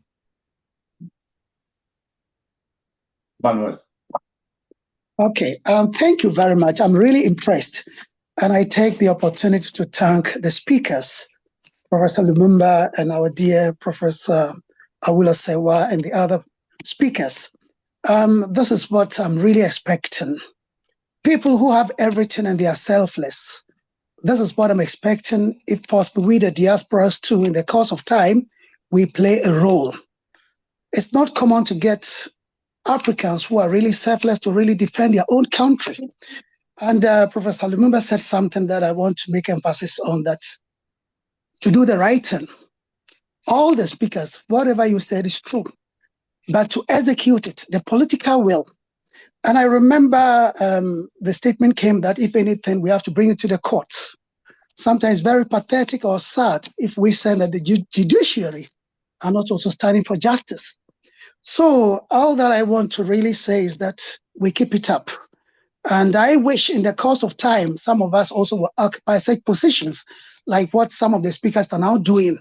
Because we as diasporas, as a matter of fact, we can really view it. But those in Africa who are really committed and being patriotic, they really feel it. They can sense it more than us, that we are, at a far distance. So all that I want to say is that please, let's support this advocacy. And secondly, we pray that at the right time, some of us will occupy some of the position to support, because everything is under the auspices and the power of the government. If he controls the judiciary, the executive, and they make the laws, but they are not implemented, it's not all that easy. But I'm very happy with what our dear sister, Professor Awula, is doing. And I want to encourage each one of us to support her also.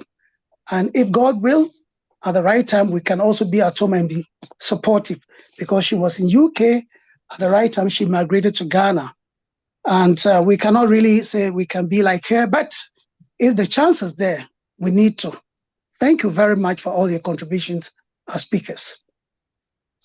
Thank you so much, Prophet. And once we have a prophet, everything is fine. Thank you. Thanks for the kind word. Okay. Dennis, okay, please, Okay. your hands are up. Thank you, Elvis, for the opportunity. And I want to also thank the organizers and the speakers for such a great program. I have a question, but before my question, I think that using Ghana as a case study, the previous government was not committed to solving the problem. Then the current government promised that when he comes to power, he's going to address it head on. But it appears he's not pushing that front. This should tell us that there are some forces, some sort of forces that is hindering them. Then if we are still pushing it through the political will for them to solve it, they are not going to solve it. It appears there is much more benefit there for them. My question is, okay, I do sustainability research. I see many organizations like the UN. We have sustainable development goals, where sustainability is on the rise. We are talking about health, disaster coming here and there. Are there I don't want to ask, is the world happy about what we are going through? But can we, in this advocacy, resort to some form of external forces? I don't want to say they are powerful than our government, but can sort of exert much more pressure on the government to act on some of these things? That's my question. Thank you.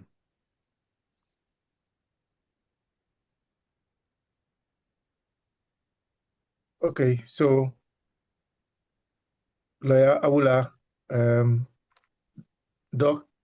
Yeah, so first of all, when you're talking about external pressures, we have a lot of avenues. Yeah, and it's a conversation we need to have. Now, the reason why we have those avenues is that Ghana to today is also very, very dependent on aid money and donors, donor countries, for example, the EU, European Union, and also some specific countries within the European Union. So we can actually channel our agitations through some of these institutions. So now this is a question to Awula, actually. Maybe you can share your links and your email addresses, so that we can mobilize, reconnect, and make sure that, we have more voices to that. But back to your question, Dennis, clearly there are a lot of institutions, and we have to look at the institutions that actually support Ghana financially and reach out to them and make this also clear to them, right? Because supporting and made them understand, if you're supporting a country like that, then you're actually aiding and abetting the menace that we have in our country. So they can link some conditions to the funding that they give to Ghana. About 70% of our public purse in Ghana comes from outside. It comes from donor countries. A lot of people are not aware, but about 70%, the money that we used to pay police people and soldiers and all of that comes from outside. Right. So we need to understand who are the donors, and then we can also reach out to them with our petitions. Thank you so much. IGER Africa, please, your hands are up. Okay, so we have some few minutes to go, so please, your questions must be snappy so we can wrap up. Thank you. IGER Africa. Yeah, so my question is, Prof. PLO, again, do you think that there is some kind of colonial influence or foreign powers behind the challenges we are having in this illegal mining? Like, they know, the Westerners also are aware of the challenges we are going through when it comes to the pollution, the distractions, and what have you. but they are still benefiting from that. Do you think that the Westerners and then the powers they may be called are behind what is happening? Because you mentioned China and other people may come in for the mining even when we replace them. Is that what it seems, that we still have these people passing behind the scene, influencing this kind of mining or having a take in the mining sector in Africa? I think one of the things that we in the continent are fond of doing is looking for excuses from outside, and we are very good at that. It is true that those who buy our minerals are to be found in different parts of Europe, particularly. They are the ones that have the appetite. But really, that is no longer the reason. Knowing as we do that we must protect our people, it is our duty to enforce the laws that we enact. You will remember, for example, the Ogoni cases in Nigeria with Ken Saro-Wiwa. Here also we are talking about Galamsey. We see the deaths that are taking place in the Democratic Republic of Congo, the deserted mines in South Africa. The governments of Africa know the situation. The buyers, of course, will be found in different parts of the world. Somebody said a little earlier that if you do not regulate what was called artisanal mining, or you did not control or regulate, then it goes underground, and what you see is the tip of the iceberg. And your typical trader will want to get gold or whatever it is at the cheapest price, because these are mercantile people, these are merchants, and they want the very best. So in conclusion, I'm saying the time is now that we must own up. This idea of always saying it is because of the Chinese, it is because of the British, it is because of the Indians. Have we not come of age? As Haile Selassie once asked, were we created after everybody else, that we always have these excuses? Don't we know what is in our best interest? The time is now. Okay. Awula, I can see your hands up, please. I think Prof has said it all. I was going to say that no more excuses. We have to understand that nobody is asking us to go and wash the gold in the water that we know that people are going to drink. We face an existential threat of our own making. When it comes to the large-scale miners, yes, when we go and sign agreements that don't benefit Ghana in any way, yes, other people may be benefiting, but we have to put the blame where it squarely lies. Irresponsible mining is ours to solve, and we can solve it today if we have the political will. We do not have to poison Ghanaians like we are doing. We choose to do so for a quick buck, and that is totally unacceptable. So no excuses. Let's take responsibility for irresponsible, reckless mining, killing, causing ecocide, and yet we don't care. Thank you. Mark Kojo, I can see your hands up. Hello, Mark Kojo. Hello. Yeah. Okay. Thank you Thank you for the opportunity once again. It's unless like a contribution.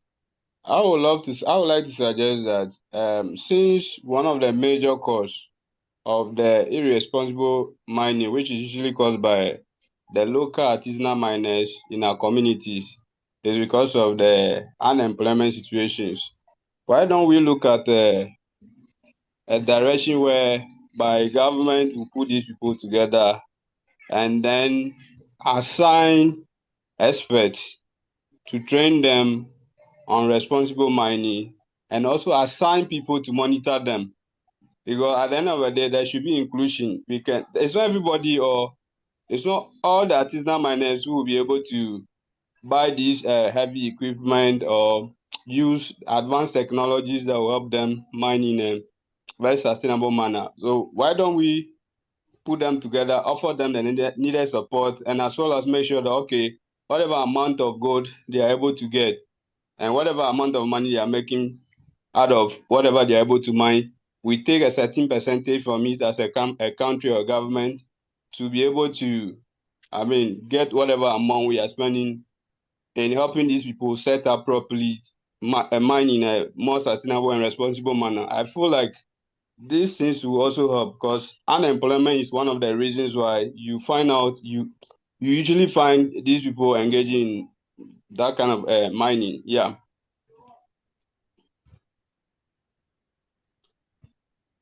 Actually, I'll quickly say that this was tried under community mining. It's also being tried under cooperative mining. Call it what you like, cooperative mining, community mining. If you are not able to monitor, it comes with the same thing. Community mining became the same thing as illegal mining because it's more about greed than unemployment. People have left employment to go into illegal mining. It's more about greed. As we were told, no amount of whatever farming will give you the amount of money you think you are going to get from illegal mining. So let's be very clear. It has been tried under community mining. It failed. This government has repackaged it under cooperative mining. Without the monitoring, without the enforcement, it's going to fail again. But I want to ask, Aula, please, the civil society organizations in Ghana, do you guys have a common platform where you have decided or you've managed to come up with a strong policy document for government? You have done that. I've told you that there's also the National Coalition Against Illegal Mining. Before the elections, and even if you recall, there was a meeting with civil society organizations a few months ago. We were there and we gave the paper to the government. We have been talking about political will. And as has been already said at this meeting, the government is intelligent. They know what to do. But knowing what to do and being willing to do so are two different things. They are thinking about votes. They are thinking about the amount of gold Cocoa Board can get and keep the economy doing well. So they are not particularly interested in sorting out this problem. And as Professor Lumumba and others have said, they'll only be interested through advocacy, making it very clear that we're not going to go anywhere until you ensure that you stop the poisoning of Ghanaians, because we are all being poisoned, every one of us, and even you in the diaspora. If you eat food coming from Ghana, you're also being poisoned. All right, thank you so much. I'll give the very last question to the last question slot to Bridget, and then we'll call it, we'll end the Q&A session, and then we wrap it up. So Bridget, take it up from there with your question, and then we wrap up this session. Okay, thank you very much. Mine is not a question, is a suggestion. I think you asked a question, what is the diasporans doing? And I think we could do more. It is not only about advocacy. When you educate someone and then you don't put something in their hands, then you just do education. Yes, we will change their mindsets, but we need to put something. Maybe diasporans can come together and then move forward with a project to these communities, that with the projects, when we finish changing their minds, then we put them in the projects. Then they will start doing something so that even after changing their minds, they don't go back to what they used to do before. So I think it is just a suggestion that diasporans, we can take this up to the next level by doing projects. Like Professor said, you can't just go somewhere and then you be giving them sanitary pads as you came to do something for them. We need to take it to the next level. Yes, this is the suggestion I had. All right. Thank you so much. And thank you all for this beautiful session. Trust me, we can go on and on and on because we are so passionate and hungry for change. So thank you so much. At this point, I would hand over I would call upon Professor PLO Lumumba to give us his official closing remarks, and then we can continue with the rest of the activities, and then we wrap up this very webinar. But before then, I would plead with you to actually follow the link in the chat box. And then also, if you want to be an agent of change, just drop your email address and your telephone number, and then we take it up from there. Professor PLO Lumumba, you have listened to us, you've contributed, you've heard from all our speakers, you heard all the questions. What is your closing remarks, sir? You know, there is very little to say. I've had very enlightened contributions from people who are actually involved, that the practical level of being involved in the mining process, at the advocacy level, people in the diaspora who are concerned and want to make a contribution. And as they were making a contribution, and the good professor said about the argument that is because of unemployment that people go into Galamsey, for example, and she said rightly, people are abandoning employment to go into a place where they'll make money. And it reminded me of a saying which I had as a young boy, that the fly that follows the corpse to the grave is buried with the corpse. And there is a sense in which we are that very fly. If we are not very careful in our quest to make quick money, we destroy our soil, we destroy the food chain, and ultimately everybody suffers. The time, therefore, is now for us to do the right thing. And I don't want to belabor the issue. I think one of the contributors made a statement that summarizes the way forward. From crisis to renewal. We know what is wrong. We must move from crisis to renewal. And the governments which campaigned on the platform of addressing this problem, they must be reminded that this is a problem that really requires to be dealt with as an emergency case. And we must also remember that one of the great mistakes is to judge policies and laws and programs by the intentions. We must judge laws, policies, and programs on implementation and results.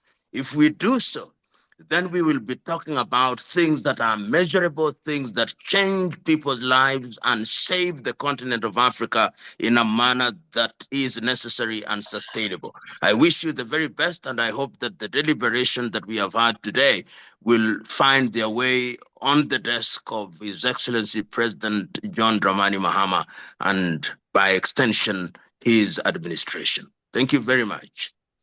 Thank you very much, sir, for your time. Thank you so very much. So as we draw this important conversation to a close, let us pause to reflect on what we have learned over the past 2 days. Day one opened our eyes to the scale, complexity, and ethical dilemmas of illegal mining in Ghana. And of course, today has challenged us to think about solutions, how governance, policy, traditional leaders, and youth-driven technology can intersect to real, lasting change. We have had powerful insights, shared statistics that remind us of the urgency of action, and discuss innovative approaches that show there is hope if we act together. But knowledge alone is not enough. What we need now is collaboration, accountability, and courage. Illegal mining is not just an environmental, economic problem. It affects our health, our communities, and our future. And while the challenges are immense, the solutions are within our reach if we are committed, strategic, and united. So let us leave this space inspired to act, advocate for stronger policies to support responsible traditional leadership, to empower our youth with technology, and to protect the natural wealth that belongs to all Ghanaians. So on behalf of our organizers, IGER Africa, and speakers and participants, I want to sincerely thank you for contributing your time, insights, and energy to this critical dialogue. Let us carry the lessons of these 2 days into our work, our communities, and our decisions. Together, we can transform the challenge of illegal mining into an opportunity for sustainable progress. At this point, I am going to hand over the baton to the Secretary of IGER Africa to take over from here, and then, to take over and then wrap up this very webinar for us. But then, if you are still here online, please go into the chat box and then click on the link and then join the IGER Africa page. And then also drop your email address and then your telephone number if you want to be an agent of change, so we can all together fight this illegal mining and other challenges back home in Ghana. Thank you very much. So, Madam Secretary, you can take it up from there, please. Thank you. Thank you very much, Mr. Moderator. You've done a really good job today. So thank you very much. And I will move straight to the final closing of today's program. We started yesterday, and today is the final day of our webinar. Once again, good evening, and thank you for staying with us up until now. We have arrived at the final moment of this impactful two-day webinar, navigating the challenges of illegal mining in Ghana, impacts on individuals, communities, health, and policy. Today, under the theme Governance, Policy, Traditional Leadership, and Youth Tech Solutions, we moved decisively from defining the crisis to charting concrete pathways. We were honored to hear the powerful keynote address from PLO Lumumba, who placed Galamsey squarely within the context of governance failure and the need for Pan-African resource justice. His call to strengthen legal frameworks and foster regional cooperation was a clear mandate for policy reforms. We also heard from lawyer Awula Sewa, who highlighted the critical role of citizen action and civil society advocacy in holding institutions accountable and critiquing policy gaps. We again heard from the representative for Professor Ellis Owusu-Dabo, who brought the weight of science, providing a data-driven picture of the public health crisis and showing how scientific tools can directly support evidence-based national reform. And finally, our closing special address by Dr. Engineer Alex Kofi Appiah, who offered a hopeful vision, emphasizing technology and youth empowerment as essential pathways to a greener future. In all of this, I want to say on behalf of the entire IGER Africa team, I want to express our deepest gratitude to our visionary founder and president, Paul Abokwa. Thank you for your leadership and for creating this vital platform. And to our esteemed speakers, Professor Lumumba, lawyer,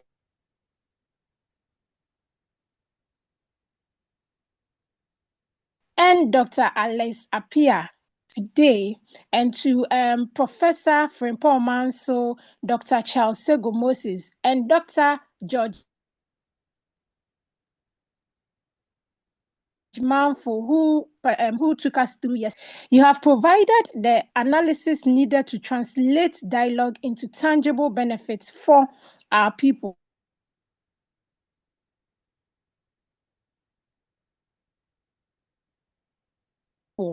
And to our moderators, Miss Genevieve, and the entire technical team, your tireless efforts ensured a flawless execution over these 2 days. Finally, to our participants, the policymakers, the health professionals, the environmentalists, and the civil society leaders, and of course, our UDS students,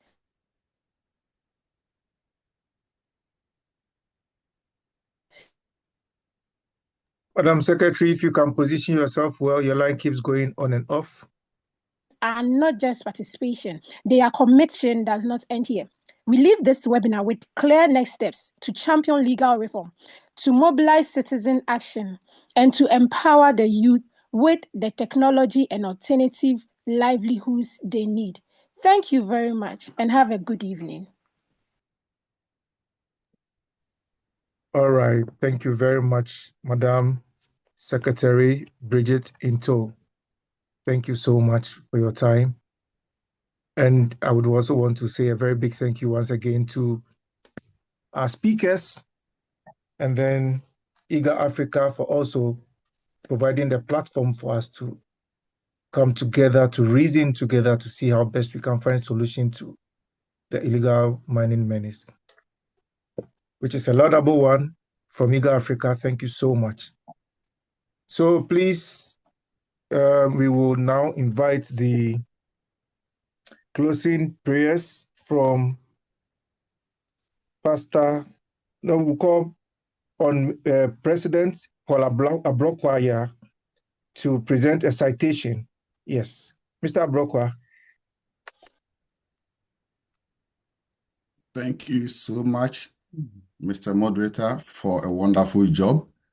And to Mrs. Moderator of yesterday's program, our key speakers and participants, we really appreciate your presence. On this note, I would like to present citation to some key personalities and our distinguished speakers for this event.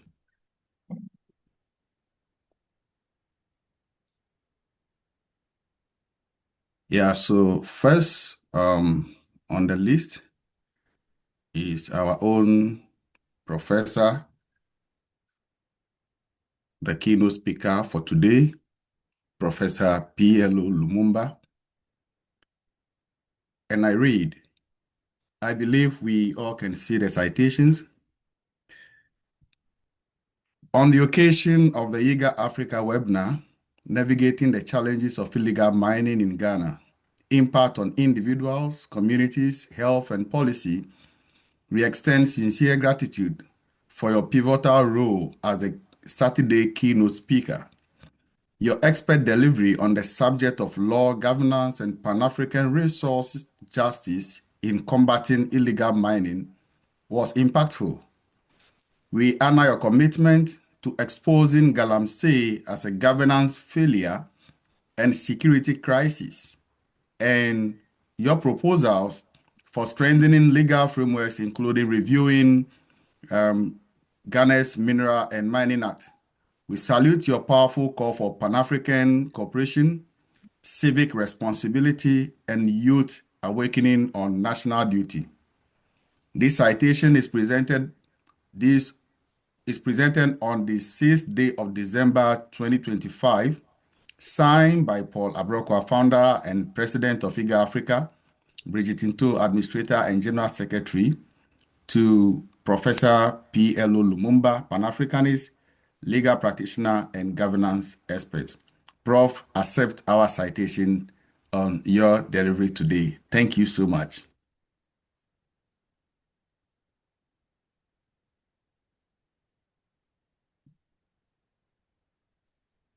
The next person is Professor Ellis Owusu-Dabo, who couldn't make it today, but Doctor was here to present on his behalf. So to Professor Ellis Owusu-Dabo, to commemorate the IGER Africa webinar, Navigating the Challenges of Illegal Mining in Ghana, Impact on Individuals, Communities, Health, and Policy, we gratefully acknowledge your expert contribution as a guest speaker. Your expert delivery on the subject of public health, crisis from Galamsey, and scientific tools for policy reform provided a crucial data-driven scientific picture of health impact and solutions. We honor your work demonstrating how scientific tools, GIS mapping, water quality, data set, and health evidence can influence national reform, including data-driven policymaking and evidence-based community interventions. We salute your commitment to future directions for research and the involvement of students in environmental health research. Presented this on the 6th day of December 2025 to Professor Ellis Owusu-Dabo, Science, Technology, and Health Expert, Chair, Frimpong Manso Institute. Doctor, kindly accept this on behalf of Professor Ellis Owusu-Dabo from IGER Africa. Thank you so much, Prof. Thank you too, sir.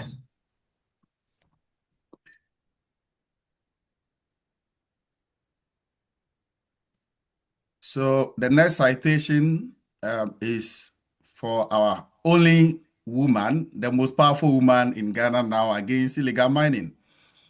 Lawyer Esquire Aula Sewa. In celebrating the success of the IGER Africa webinar, Navigating the Challenges of Illegal Mining in Ghana, Impact on Individuals, Communities, Health and Policy, we proudly honor your distinguished service as a guest speaker. Your profound analysis on the themes citizen action, environmental policy gaps, and sustainable resource management highlight the critical role of civil society and advocacy in holding institutions accountable. We salute your effort to critique policy weaknesses, address the impact of land commodification, and promote the mobilization of cultural values for environmental protection. The organization expresses profound thanks for your vision in promoting grassroots and youth-led sustainability solutions and resource ethics. This citation is presented on this day, 6th of December 2025, to Esquire Aula Sewa, Eco-Conscious Citizens. Thank you so much. Our citation. Thank you very much. I'm honored. Thank you very much. You're welcome. So the next on our list is Professor Reverend Paul Frimpong Manson, my senior father. In celebrating the success, we have had that contact, right? We don't know communicate a lot in in celebrating the success of the IGER Africa webinar, Navigating the Challenges of Illegal Mining in Ghana, Impact on Individuals, Communities, Health and Policy, we proudly honor your distinguished service as the Friday keynote speaker. Your profound analysis on the subject of ethical, religious, and moral dimension of illegal mining served as a pivotal cornerstone for Day One. We honor your ability to frame the crisis within the moral and ethical imperatives required for national unity and lasting solutions. The organization expresses profound thanks for your inspiring delivery, which sets an indispensable tone for the entire discourse. This citation is presented on the 6th day of December 2025 to Reverend Professor Paul Frimpong Manson, founder and president, Frimpong Manson Institute, Ghana. Prof, kindly accept our citation. Thank you.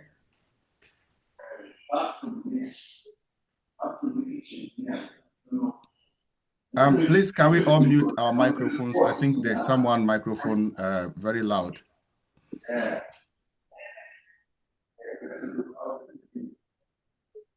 The next is Dr. Engineer Alex Kofi Appiah. On the occasion of the IGER Africa webinar, Navigating the Challenges of Illegal Mining in Ghana, Impact on Individual, Communities, Health and Policy, we extend sincere gratitude for your pivotal role in delivering the closing special address. Your profound analysis on the theme Technology, Youth Empowerment, and Innovative Pathways out of the Galamsey Crisis successfully closed the webinar with a focus on actionable solutions and a hopeful future. We hope your expertise in showcasing technological tools for monitoring illegal mining, satellite imagery, mobile alerts, and promoting alternative livelihood for youth, in bracket, agri-tech, digital skills, etc. Your motivational call for a new national mindset emphasizing responsibility, patriotism, and unity was a perfect concluding message. On this day, the 6th of December 2025, IGER Africa present this citation to Dr. Engineer Alex Kofi Appiah, IT engineer and youth development coach, president of Ghana Council, Germany. Doc, accept our citation. Thank you so much.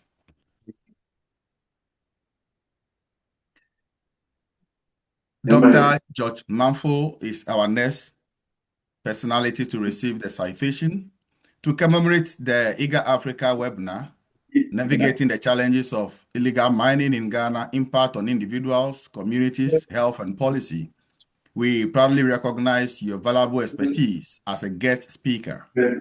Your profound analysis on the theme Environmental Degradation and Sustainability Challenges of Galamsey explore the crucial link between historical land practices and ecosystem decline. We honor your comprehensive detailing of environmental effects, that is river pollution, forest loss, and a discussion of eco-restoration strategies and regulatory gaps in environmental governance. The organization expresses profound thanks for your vision on restoring landscape, including the crucial role of youth involvement in ecosystem restoration. IGER Africa on this day, the 6th day of December 2025, present this citation to Dr. George Manfo, Environment and Sustainability Expert, Chair, Frimpong Manso Institute, Ghana. Dr. Manfo, kindly accept our citation. Thank you.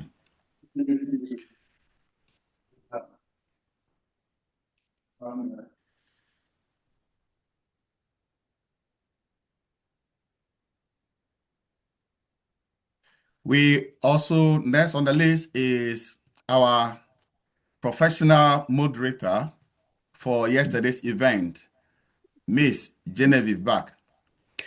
In celebrating the success of IGER Africa webinar, theme Navigating the Challenges of Illegal Mining in Ghana, Impact on Individual Communities, Health and Policy, we gratefully acknowledge your exemplary service as the webinar moderator. Your pivotal role ensure the professional and seamless flow of the two-day discussion, effectively managing the interactive discussion, audience question and answer session, and synthesizing the key lessons and takeaways for policy. We honor your professionalism and facilitation expertise, which was essential for cohesive and enriching discourse across complex thematic sections. The organization expressed profound thanks for your essential contributions to the successful realization of this webinar.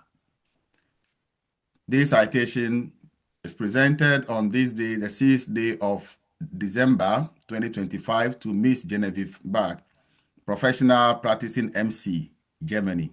Miss Jenny, kindly accept our citation for a good work done yesterday. Thank you so much. Thank you too. The next is Honorable Elvis Washington Ajimanku. Elvis Washington, yeah. In celebrating the success of the IGER Africa webinar, Navigating the Challenges of Illegal Mining in Ghana, Impact on Individuals, Communities, Health and Policy, we gratefully acknowledge your exemplary service as the webinar moderator. Your pivotal role ensured the professional and seamless flow of the two-day discussion, effectively managing the interactive discussion, audience question and answer session, and synthesizing the key lessons and takeaway for policy. We honor your professionalism and facilitation expertise, which was essential for cohesive and enriching discourse across complex thematic sections. The organization expressed profound gratitude for your essential contribution to the successful realization of the webinar's goal. Present on the 6th day of December 2025 to Mr. Elvis Washington Ajimanku, professional media practitioner, Germany. Mr. Elvis, kindly accept our citation. Thank you. Humbled, sir. I'm humbled, sir. Thank you. We have two more. Yeah, so this is another citation, second to last, I guess, to Mr. Lord Nathy. This citation is presented in recognition and deep appreciation of your outstanding contribution to the success of the IGER Africa webinar on the theme, Navigating the Challenges of Illegal Mining in Ghana, Impact on Individuals, Communities, Health, and Policy. held on 5th and 6th December 2025 via the Zoom or webinar platform. As a partner publisher and a media liaison for IGER Africa, you have remained instrumental in amplifying the organization's vision.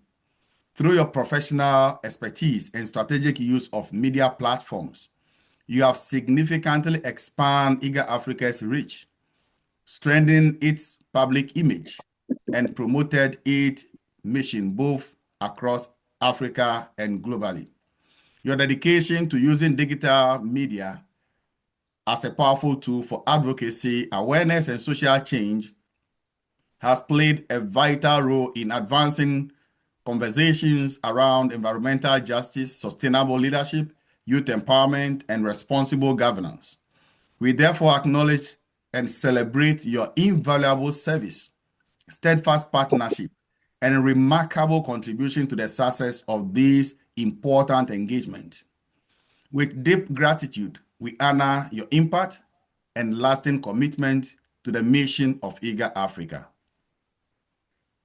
Presented on this day, the 6th of December 2025, to Mr. Lord Nathy, Current Affairs Editor with the news team at Media General.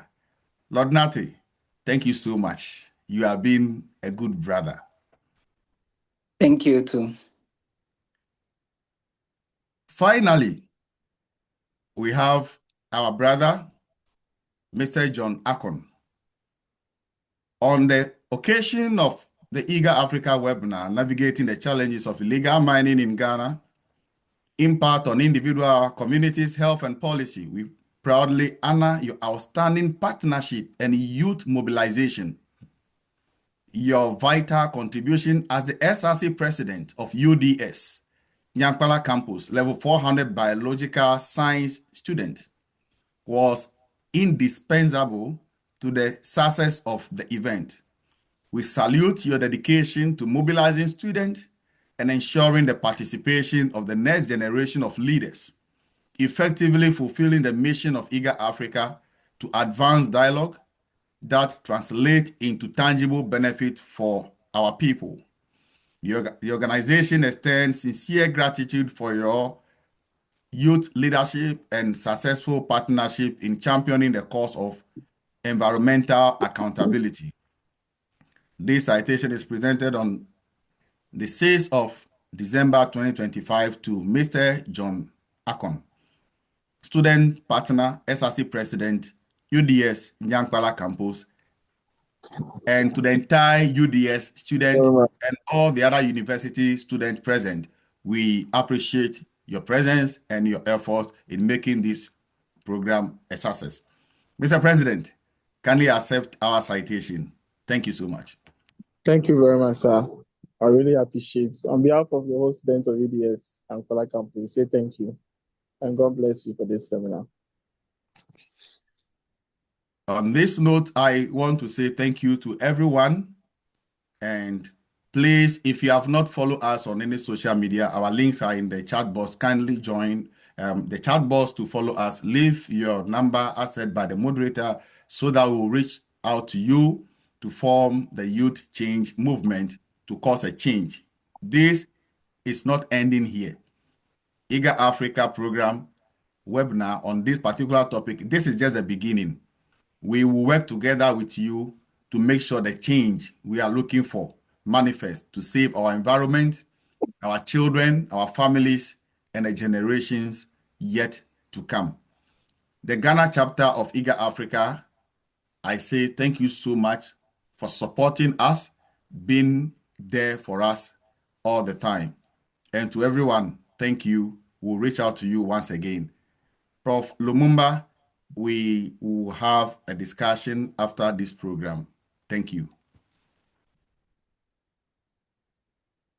Mr. Moderator, please kindly take over. Thank you so much. Thank you so much, Honorable President of IGER Africa. We thank you so much for your vision, and we appreciate your efforts in putting this webinar together. We are sincerely grateful. And To all of us who were giving citations, on behalf of the citation receivers, we say a big thank you to IGER Africa.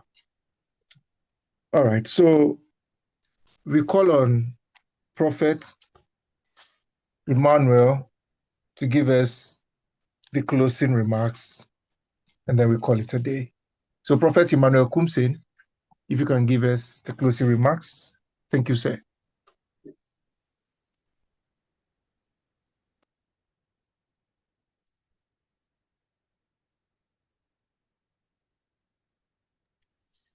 It looks like Prophet Emmanuel Kumsin is not around, so we call on Pastor Dennis to do us the honors.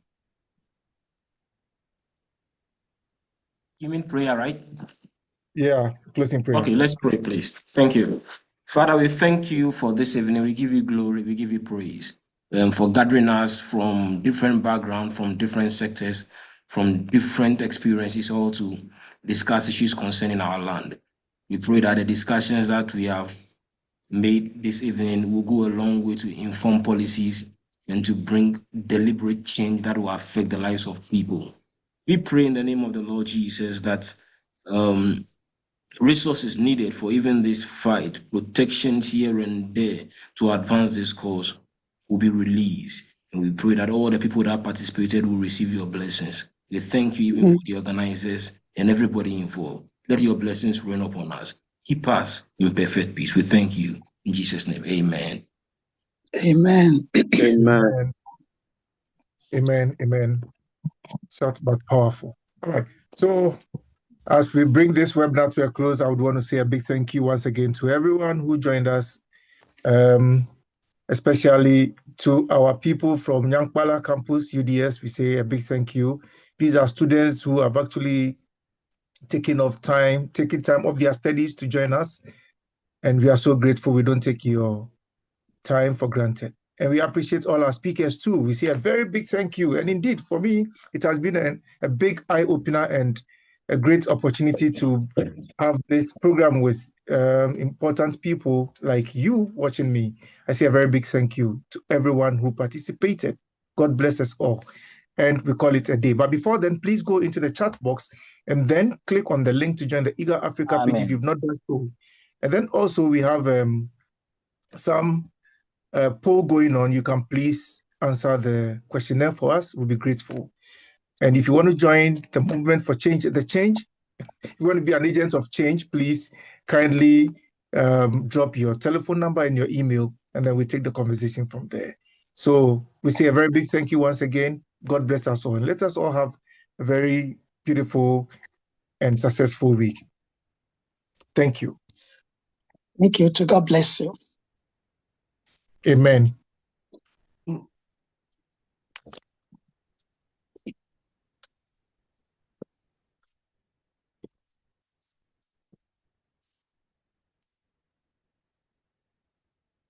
actually waiting for everyone to leave before I leave.